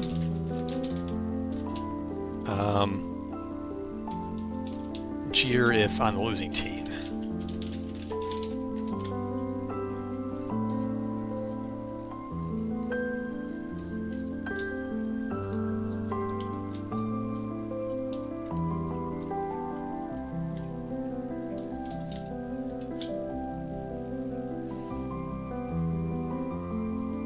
All right, do I hit a bug in for that? It's more of a task than a bug, really. Wire in, match over ability.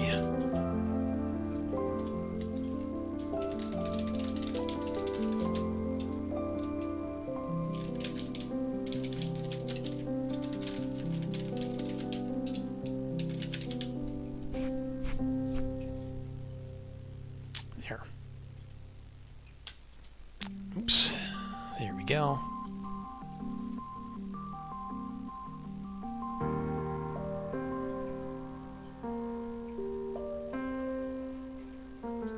Right, so now let's change the code to properly detect if a own goal was scored.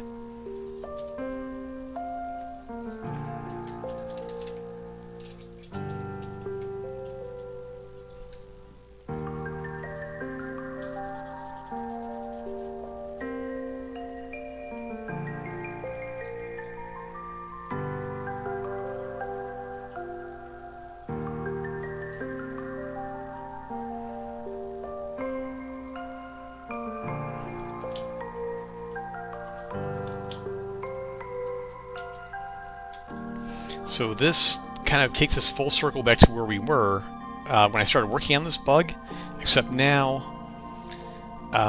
we have one source of truth for where an own goal is defined. So I'm going to go ahead and commit that source control. Factored code so that, actually except for this.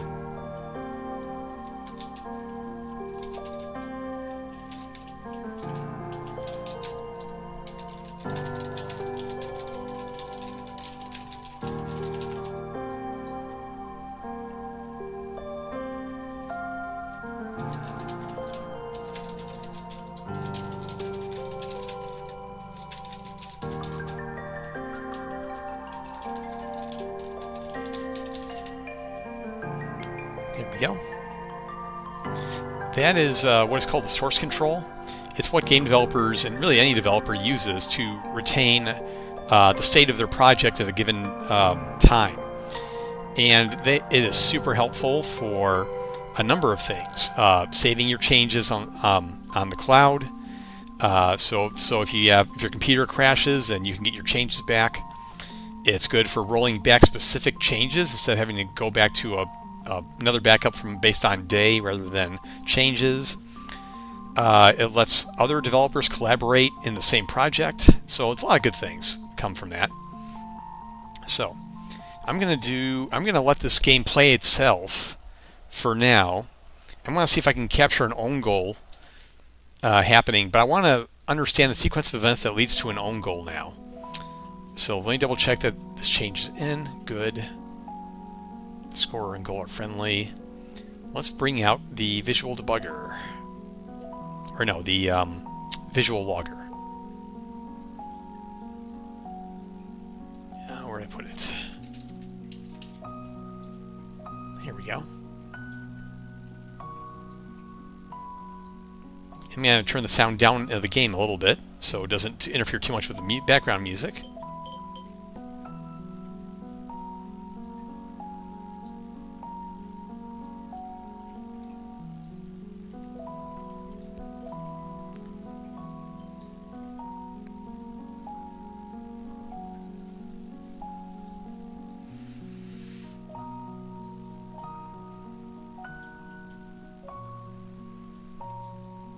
Now at this point, we just have to get lucky.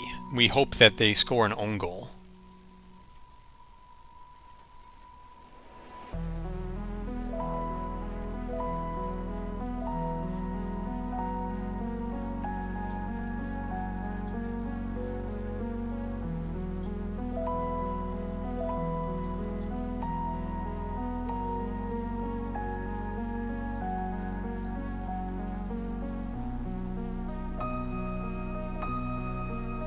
Ew.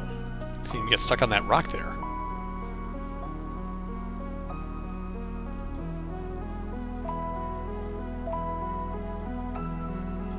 That was a good use of the log there.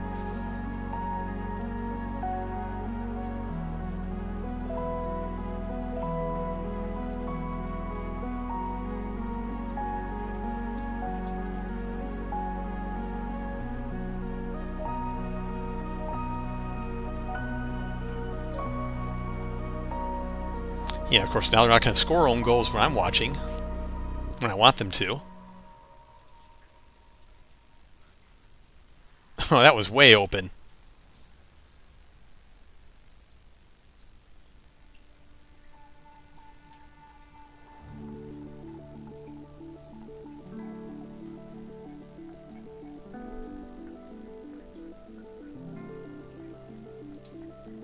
Let me stop recording for a moment.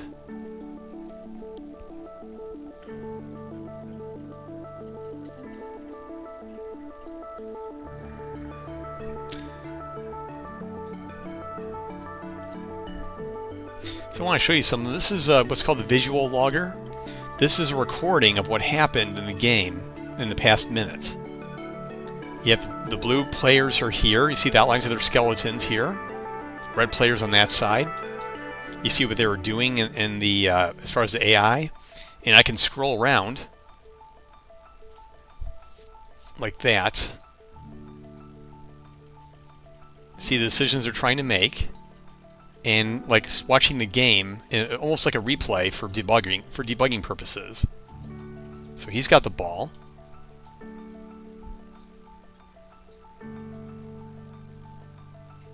Got some neat tech right here.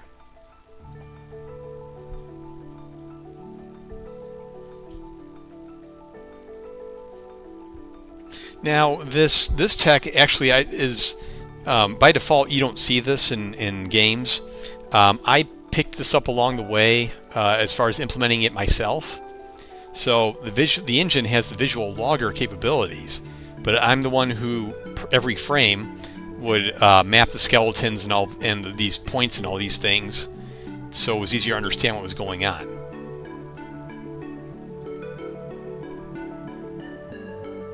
So unfortunately we didn't get any own goals that time, so I'll have to clear this.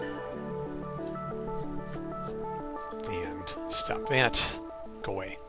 Make these things go away.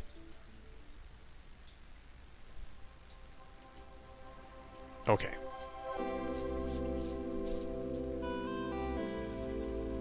Well, it might be easier actually.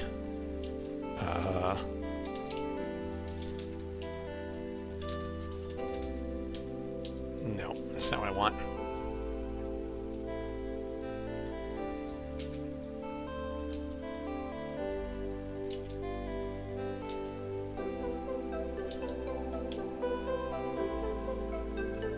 Drop the ball. So here's another debugging tool I put in. It will tell me why they kicked the ball. And this matters to me because this will help me understand the own goals better. See, he just tried to kick the ball to the goal. You can read that right there. Okay, and he just passed it, kicked it to Goothorn. He just dropped it because he died. Kicked the goal, missed. Oh, okay, so they didn't kick it, they just deflected it. Okay. All right, he's got the ball now.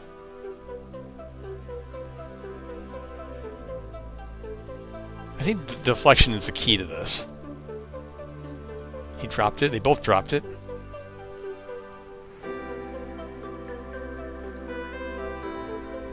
By the way, notice how they're trying to kind of kite around a little bit. That's something I put in the AI as well.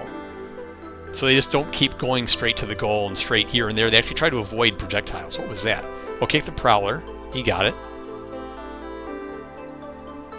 Okay, kick the goal. Missed. And that's another thing. I need to fix the... he should have kicked over right here. But he didn't. And I never figured out why. That's not what I want to work on tonight, but it is a bug.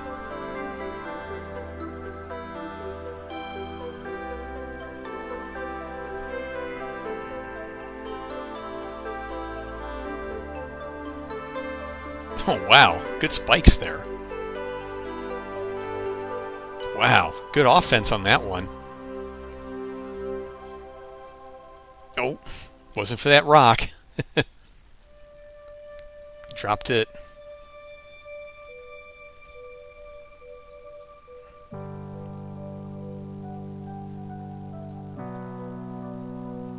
Oof. Caught it. Kicked it to him.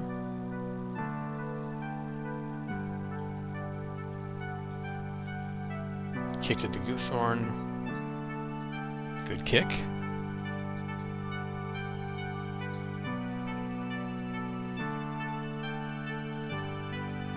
Well, see an own goal. Someone score an own goal. Okay, that's the... He kicked it to Goothorn and deflected off Goothorn.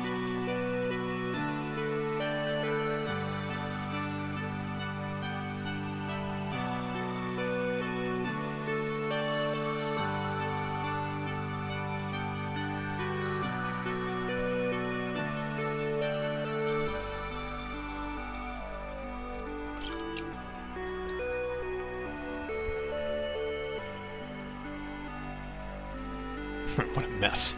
I love that. I love and hate that turret at the same time. It's a very effective ability. Oh, wow. Way to go, Brawler.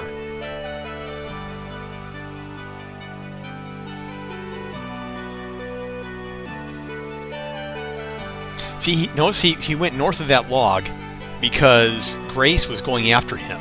So he actually took the smarter route. I'm pretty happy about that. This is little things.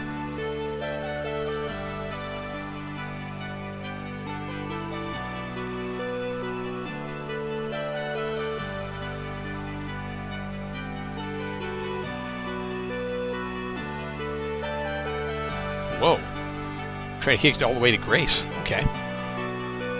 It's unusual, but not a bug. Then they just go long distance kicks. Sometimes they have to do that.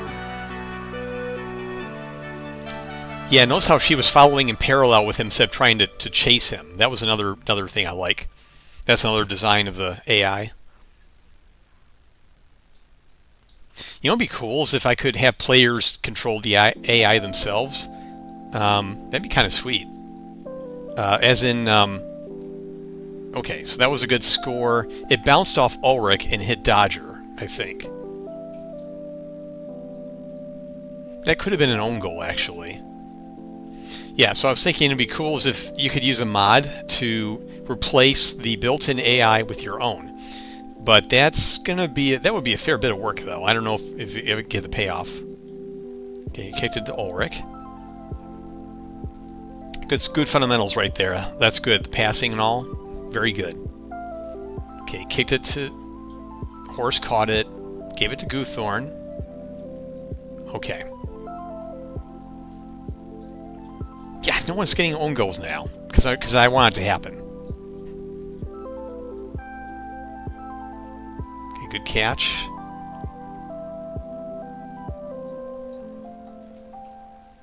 Okay, so he dropped it because he died. Now that could have gone into the goal as an own goal, actually. So there are two reasons for them. One, own goal possible reasons. One, AI was going in the direction of the goal when they die.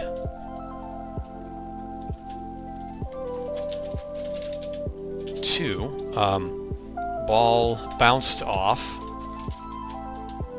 incapped AI to goal. I just want to try and capture at least one of those instances or a third instance of something. The AI is not too good at padding around the goal for some reason, though. Nice score.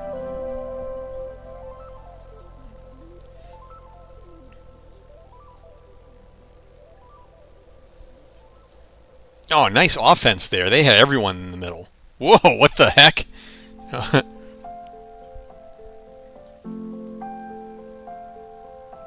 Oh, I'm supposed to go this way. Okay.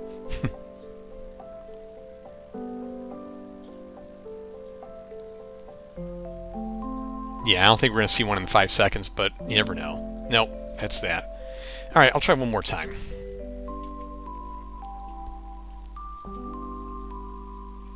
And by the way, I do not support spectating. I won't support spectating in the full release unless the player is a late joiner waiting to join a match in progress. I just don't want people filling up slots as spectators. So either join to play or watch from a streamer. Now, maybe I'll do it in the future, but that's not my intent right now.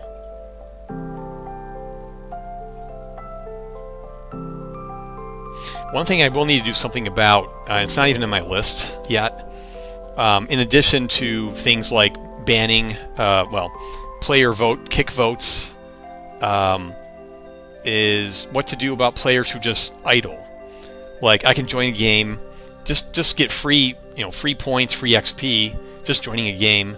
So there needs to be a timeout period, or I need to auto kick a player. There need to be passworded servers in custom matches, but that'll come later. I should make a note about that. Maybe an epic task for server security and anti-griefing. That makes sense. Someone please score an own goal. Let me put that task in before I forget. I'll make it a epic.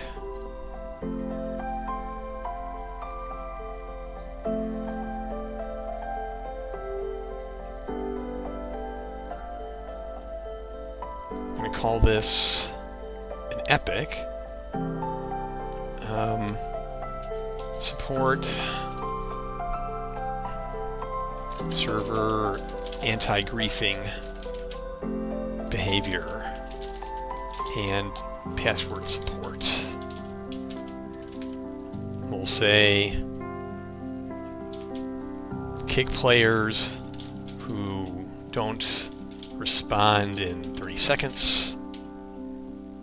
Well, maybe give them a warning at 30 seconds and then kick them after a minute. I don't know. Respond after so many seconds. Let's see. Password protection for custom servers. Kick votes. Oh, and I want the ability for players to say that they never want to play with a certain player. Like, they don't want to be in the same quick match as them because they're a griefer or something. Ability for a player to label another as a griefer and avoid matches with them. And ban from their own hosted matches.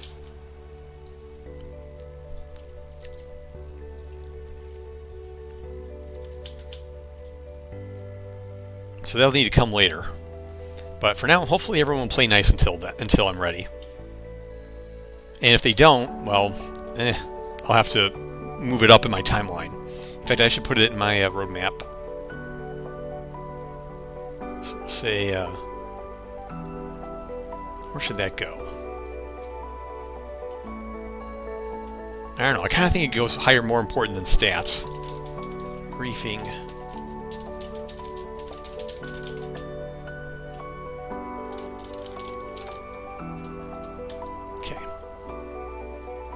Oh, I close that.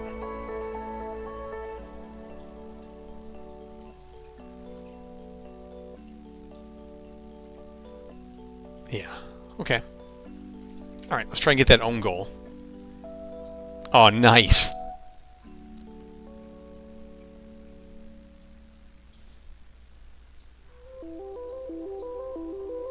Oh, nice.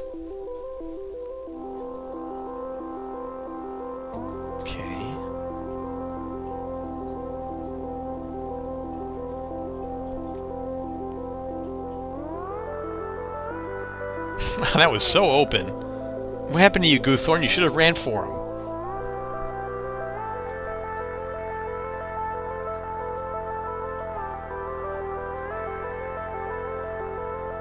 By the way, if there's less than 10 human players in the match, then the AI will backfill those slots. And the AI backfill is designed to be defensive. So if you have 4 humans on your team, then the 5th will be a AI goaltender. And I think that makes the most sense because nobody, well, I wouldn't want to join a server and just sit at the goal for 5 minutes.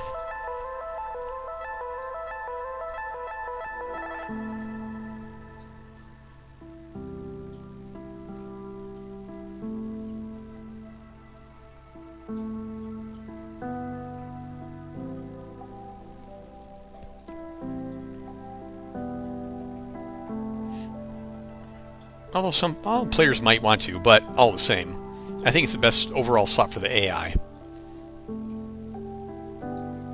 I'd say a lot of players don't want to sit for 5 minutes. Oh man, can't even... Come on, Goothorn, you gotta test... Actually, I just thought of another possible permutation.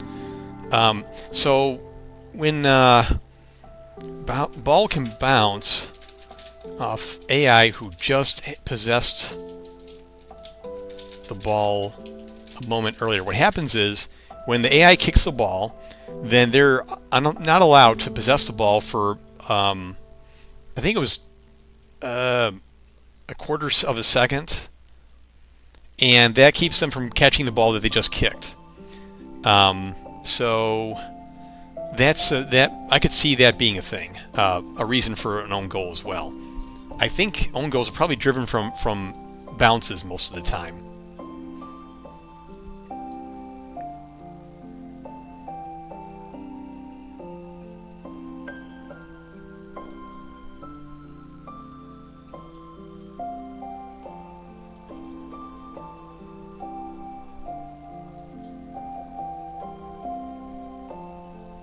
Maybe what I'll do is if the ball bounced, then I can award the goal to the other team, whoever had it last, on the other team.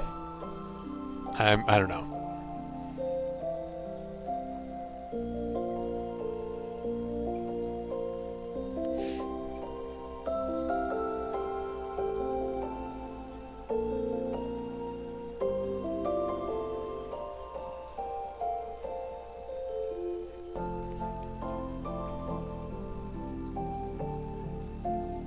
Oh, nice. Nice.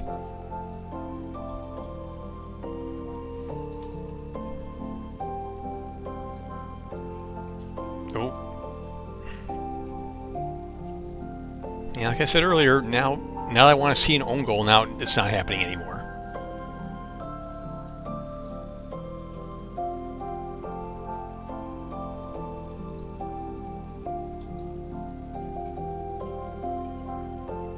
Oh yeah, I completely forgot about something else to add to that list. And that is, we will need to do a performance pass. I've heard a rumor that from one of my players that the longer the game goes, the slower it gets. At least it happens at least once or twice, and I think I experienced that as well. So I'm gonna make sure I may have an item in for that.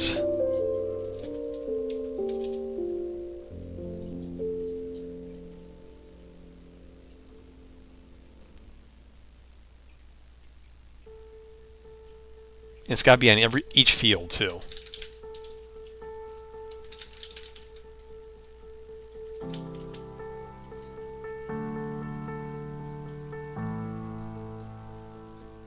Okay. So what to do about this? So I have not seen the own goal happen, but I still think I know how to fix it. Let me close the visual logger. Okay.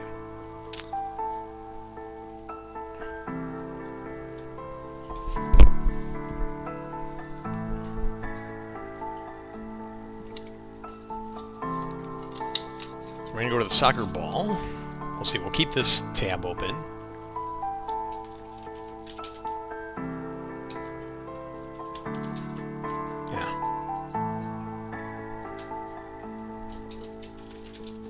See if it detects a bounce.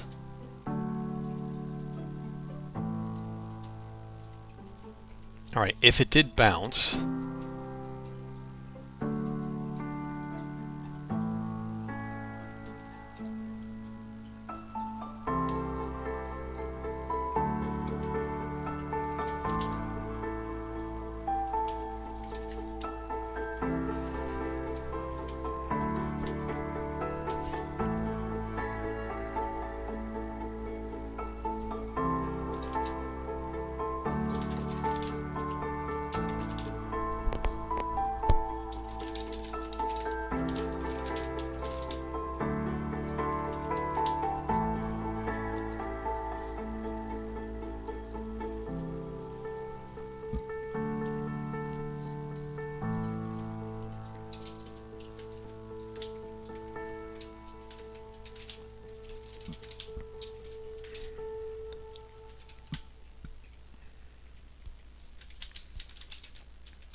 let's see, if I'm possessing the ball and then I kick it, that'll reset this flag.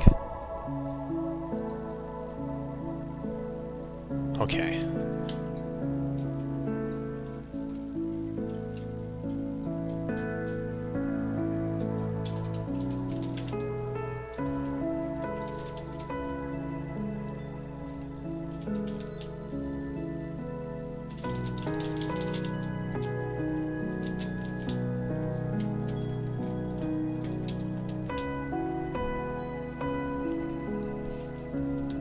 So here's what I'm going to do.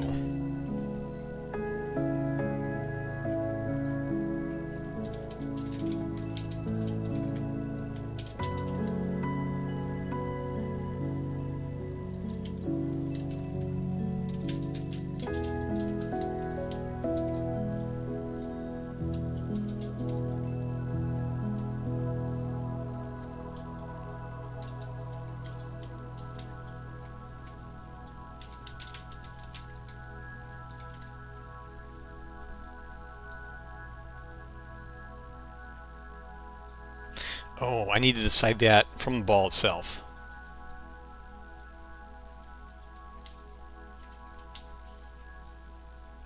Yeah, I gotta add that to the message.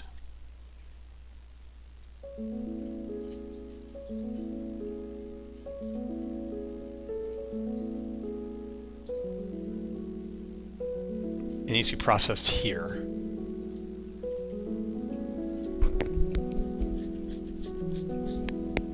Wait a minute. Oh, okay, so that only... Okay, that entered the goal. Okay, that's a different message. Alright. Okay. Good, that server decides it. Okay. Processed ball.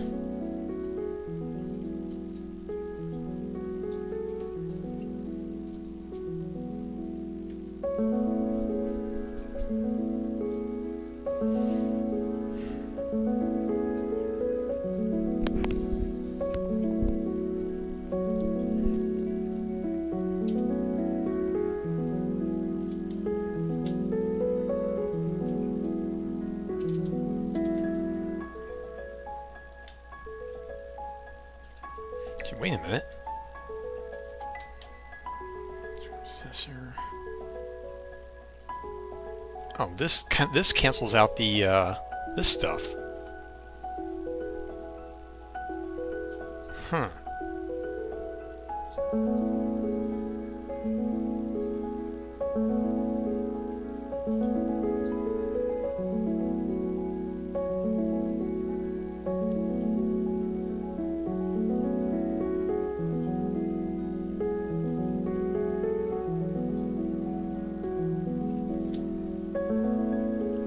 already know the score.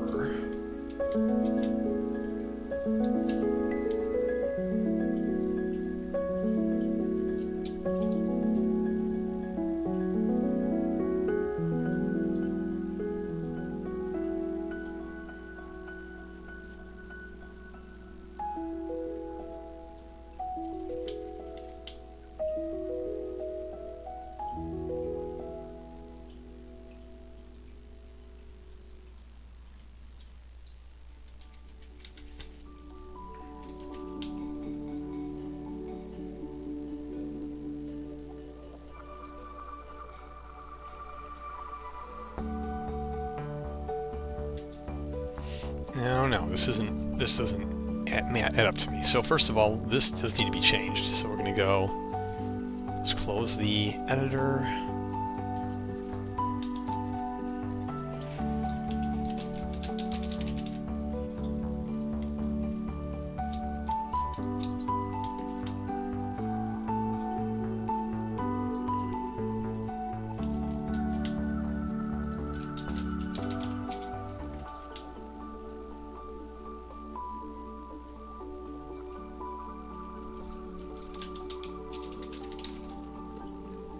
What I don't get is previous possessor. This doesn't check to see if it's the previous possessor. Okay, so that's just generic. Oh, the assist by. Here we go. That makes sense.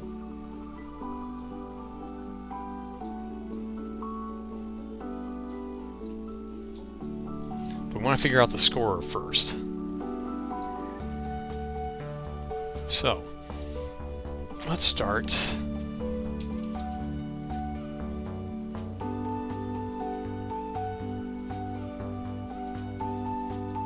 Possessor.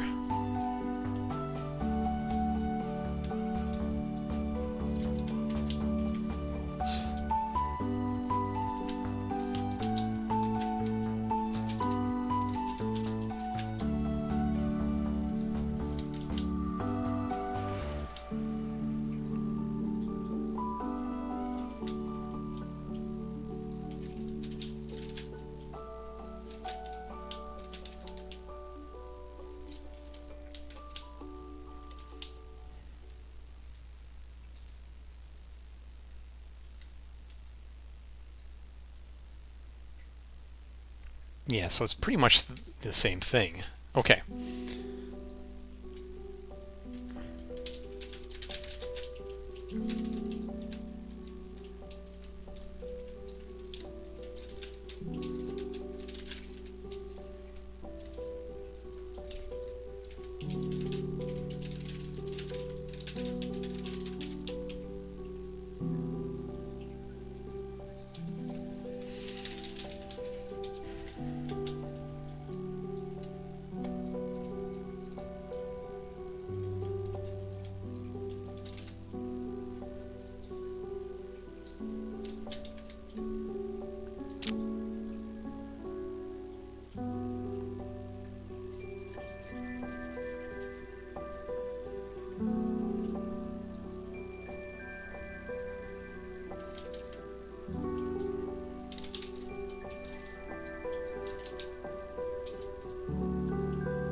I don't know about that. Maybe I should leave it the way it is and have the AI be smarter about kicking to teammates who can't possess the ball. Maybe I'll want to try that direction a little more first.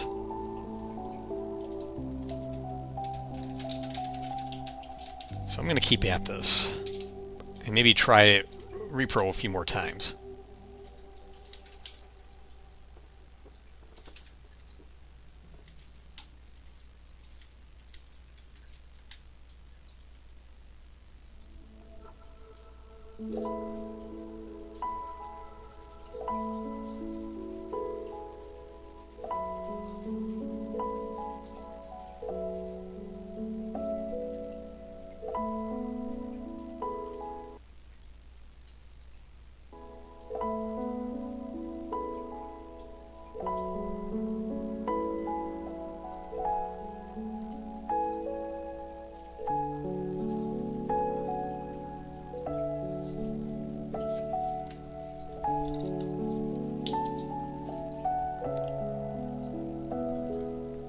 So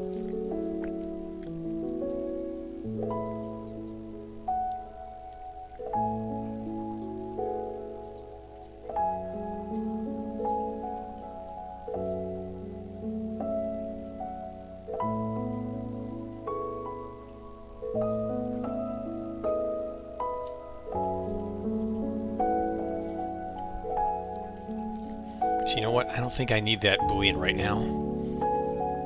Oh, let's get rid of that we just added.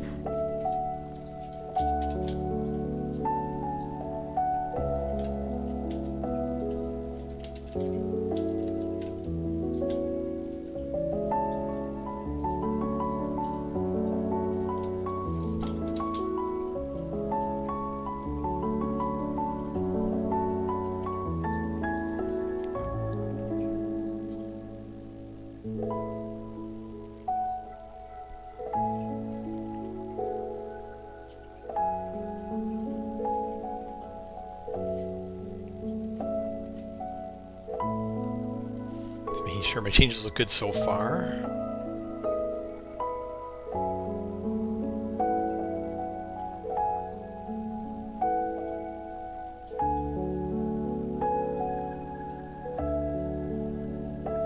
This does fix something else though, because now the server dictates that when an own goal happens, so players can't, clients can't really. It's gonna be a lot harder for clients to change that on their side.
Should make more import more celebratory animations too. It feels like the same two are keep playing, but I thought I had at least 3 or 4 for each hero.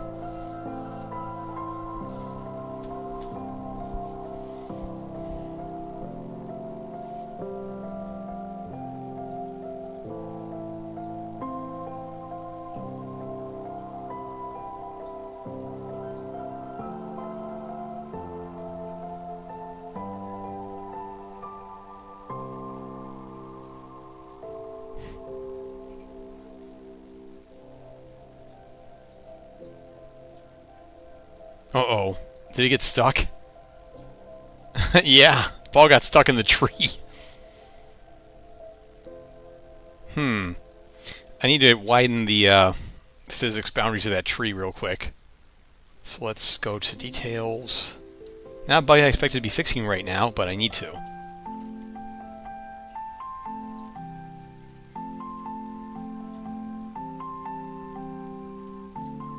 Yeah, that simple collision is needs to be.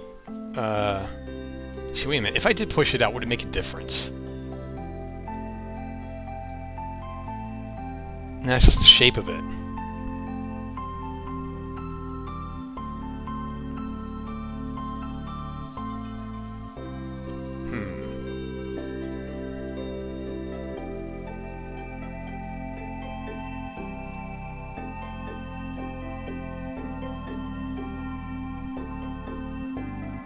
And what I need is a gym where I can try and duplicate that kind of... Maybe I can move that bush somewhere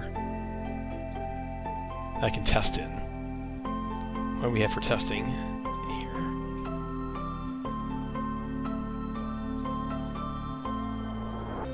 Oh, well, I'm going to focus on the... Let me make a bug for this.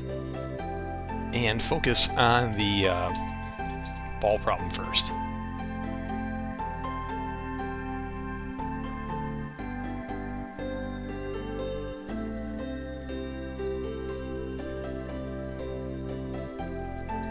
Ball can get stuck in bush.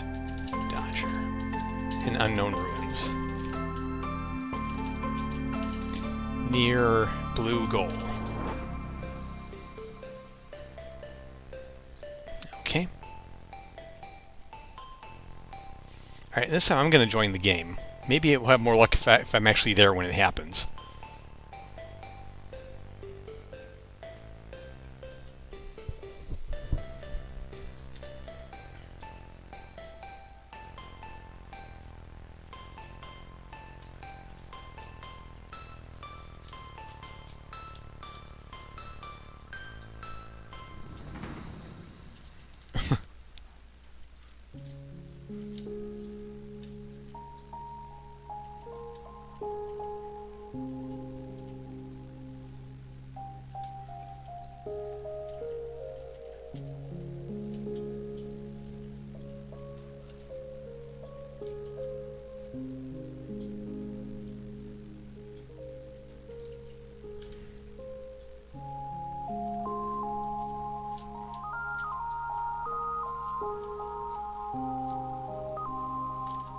Sometimes they're moving when they're in cap now too.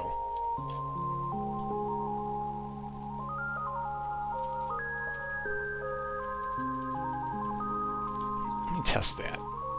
Okay, so now they're not moving now.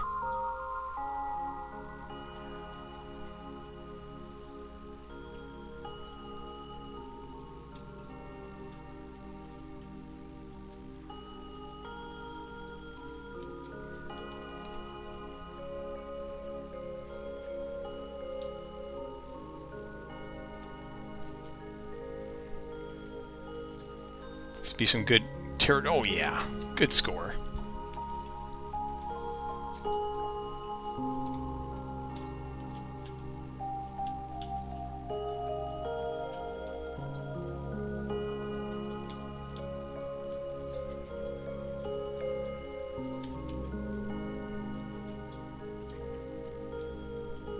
Power kick, you don't see that very often.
No luck there.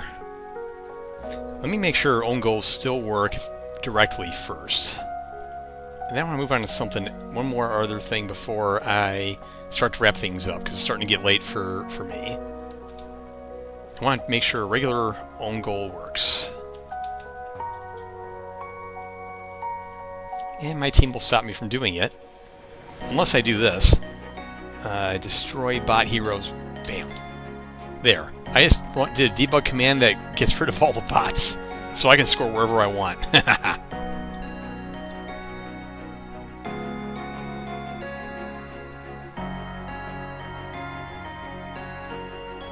Good.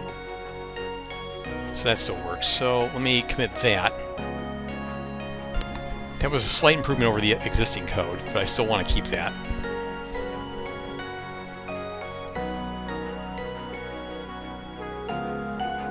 Servers now send own goal state to players. Scored. There's one other thing that was bothering me, and that was one of the heroes was having trouble using their abilities. I think it was Grace. I want to do some quick testing on that. And I'm going to get rid of all the other heroes too. So destroy the bot heroes. And I want to turn on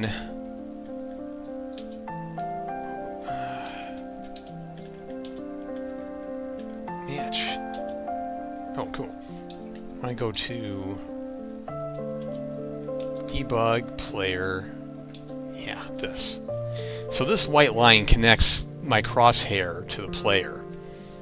And sometimes when I try to cast a spell, it just doesn't work. So I'm just going to try some random... Oh, it wasn't Grace, it was someone else. It was, I think it was Tonde.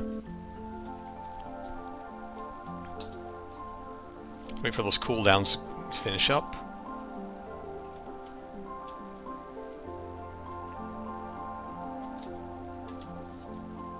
Yeah, that. Like, maybe this is being a problem. I gotta see.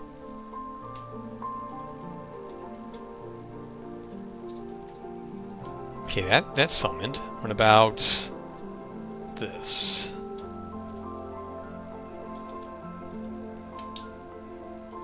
That worked. What if I did it up here in the tree?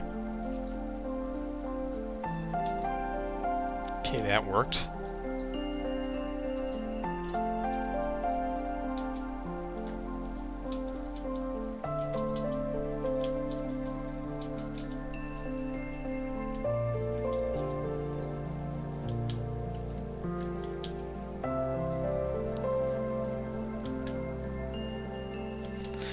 It's getting bigger. Okay, so let me stop doing that.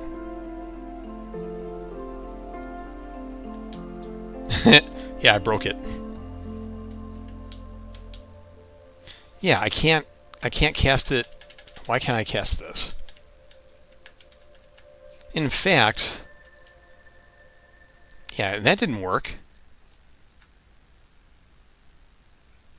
Yeah, there's something screwy going on there. Let me go back to the danger room.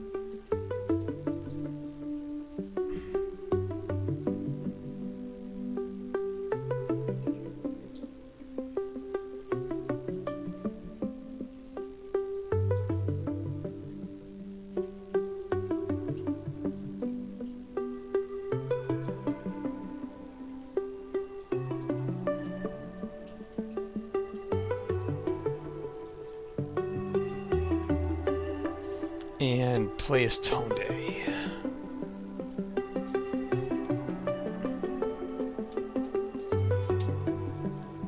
Okay, recool as a reset. Let's just try doing the...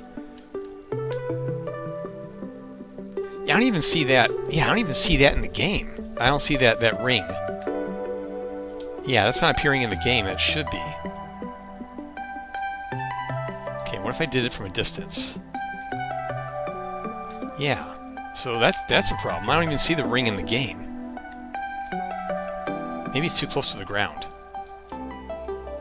Oh yeah, that's really close to the ground. That's a decal though. Maybe the decal's not showing up in the game.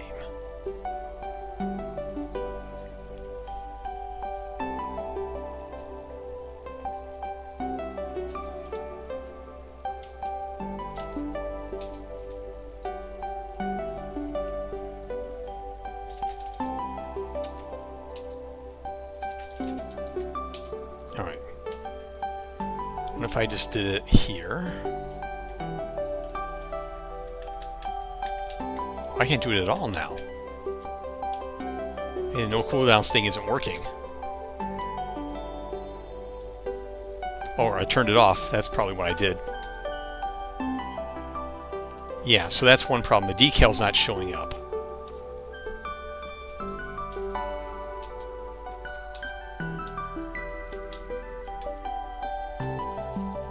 Is it under the ground? No. Huh. Where is the decal? Let's have a look at the ability.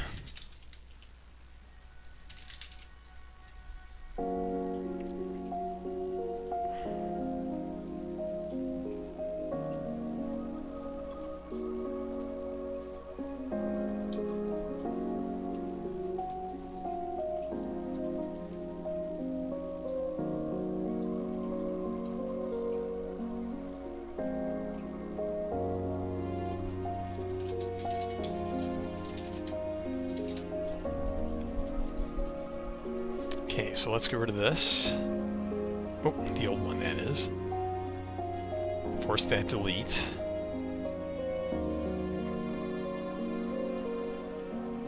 Now, this one's going to affect. It spawns an actor.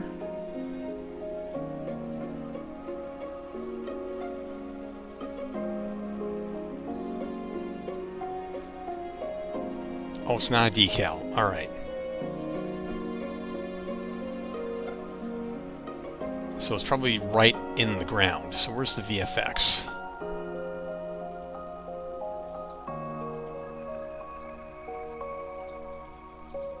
This probably won't even be permanent either.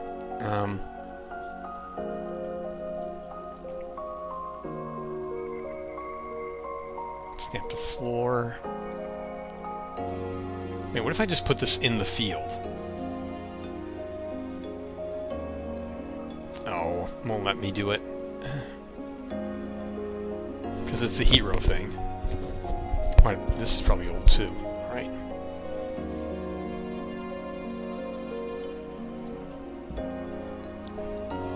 If I move this.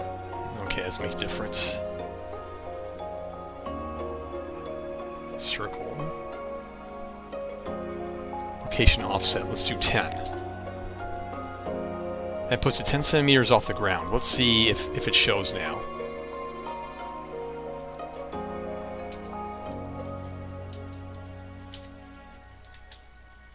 Okay, now it's showing.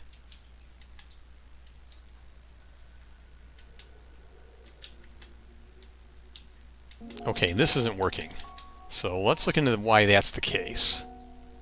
Save this. That's a spawn actor ability. Let's see if we can't activate it right. Oh, is location reachable? That's probably it.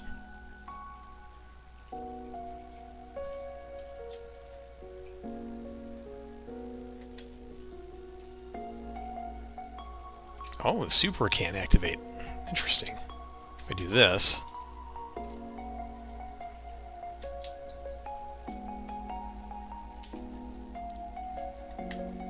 Okay.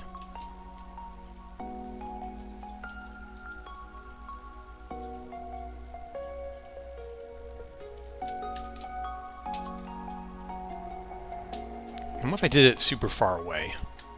Okay, good. That's correct. That's correct behavior.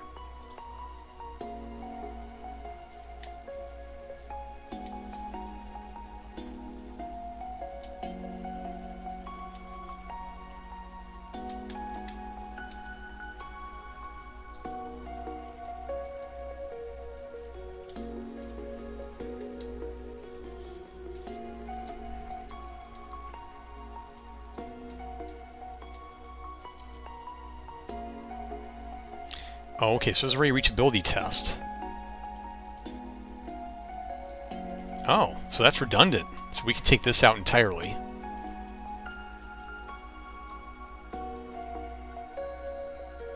Okay, so that's obviously it's not reachable. Okay, good. So we're starting to peel the onion here. So we know it's not reachable. So it's not reachable because it's up in the tree. And there will be other probably obstacles like it. Let me test that reachability test real quick. I want to see the implementation here.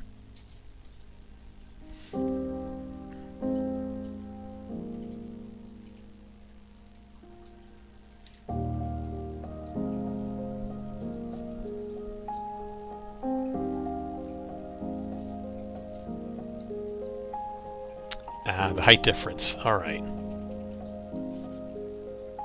But I'm thinking, how do I want it to behave if it's a tree? How do I want it to behave?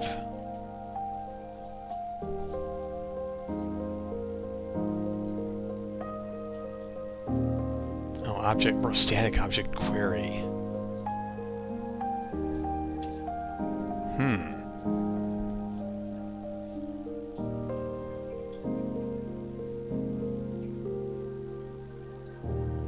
What if the tree wasn't a static object? Yeah, but then I'd have to... But that changes things.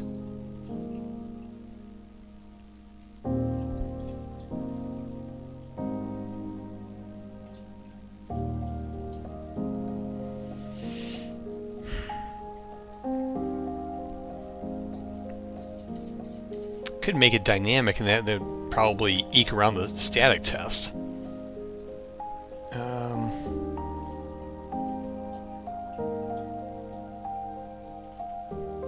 I just don't like adding these tags. Type difference. Platform. That's ugly.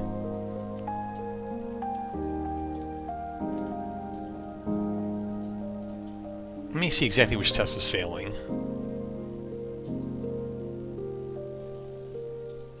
See, that code was really written for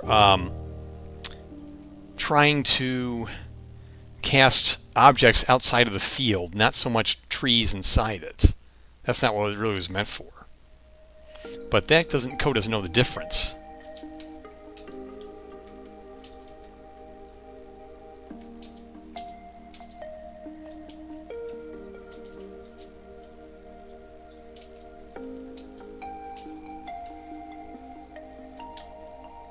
Okay, so that's the problem here.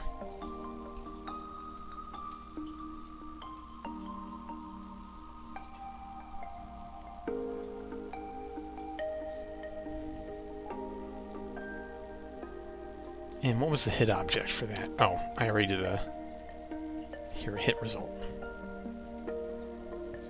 Should be the tree. Oh, it's no object handle.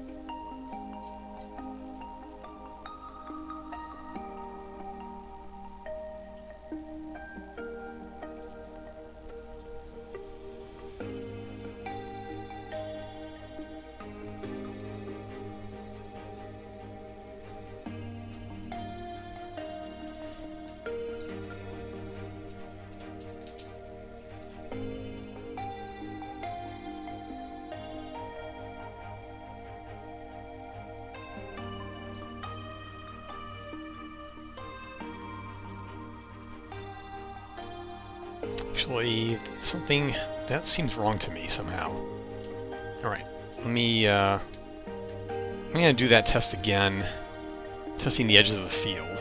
So let's say I want to cast it over here outside the field. Okay, that's false.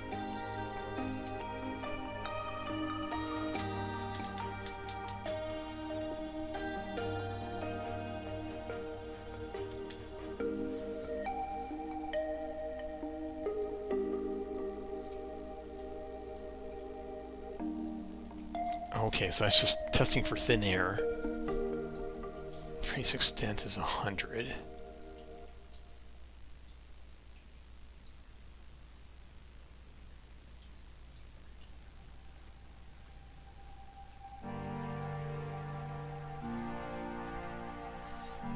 What if I increase the trace extents to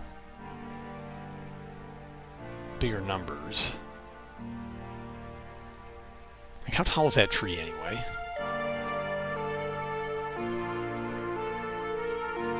That's what I see. Okay, so it's definitely... Oh, that's 141. That's not really 1,000. I wonder if I change this to 1,000, would that work?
Okay, line difference.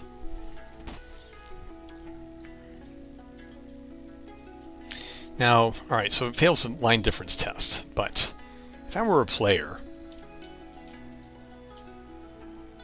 where would I think this is going to be cast?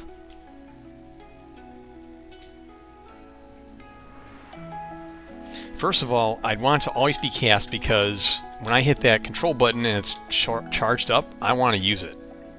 Simple as. I want it to be at the ground. I mean, I need to do a modified height test. Alright, I'm going to roll back that one change. And let's see what else I got left. We'll close this.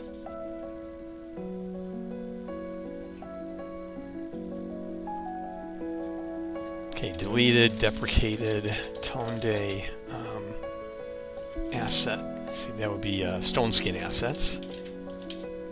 Fixed bug where stone skin. Ring did not appear on field.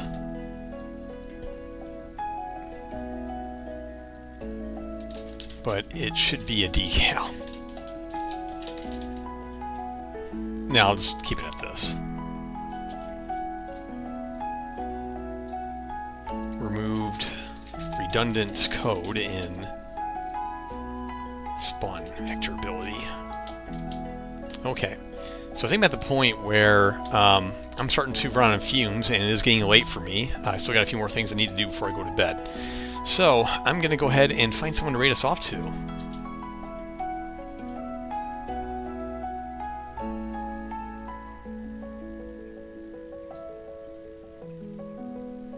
How about we raid off to Swashbuckling Fox? Looks like they're also doing some Unreal development. So let's go ahead and raid off to them.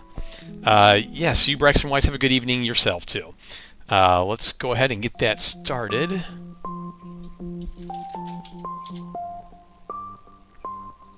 And he's a cool guy. I like hanging out on the stream too. It's rating 5 seconds. Yeah, thanks everyone for joining. This was a great stream. I had a lot of fun, fixed a few things, and got to show off some of the cool stuff. And now off we go to Swashbuckling Fox. So until next time.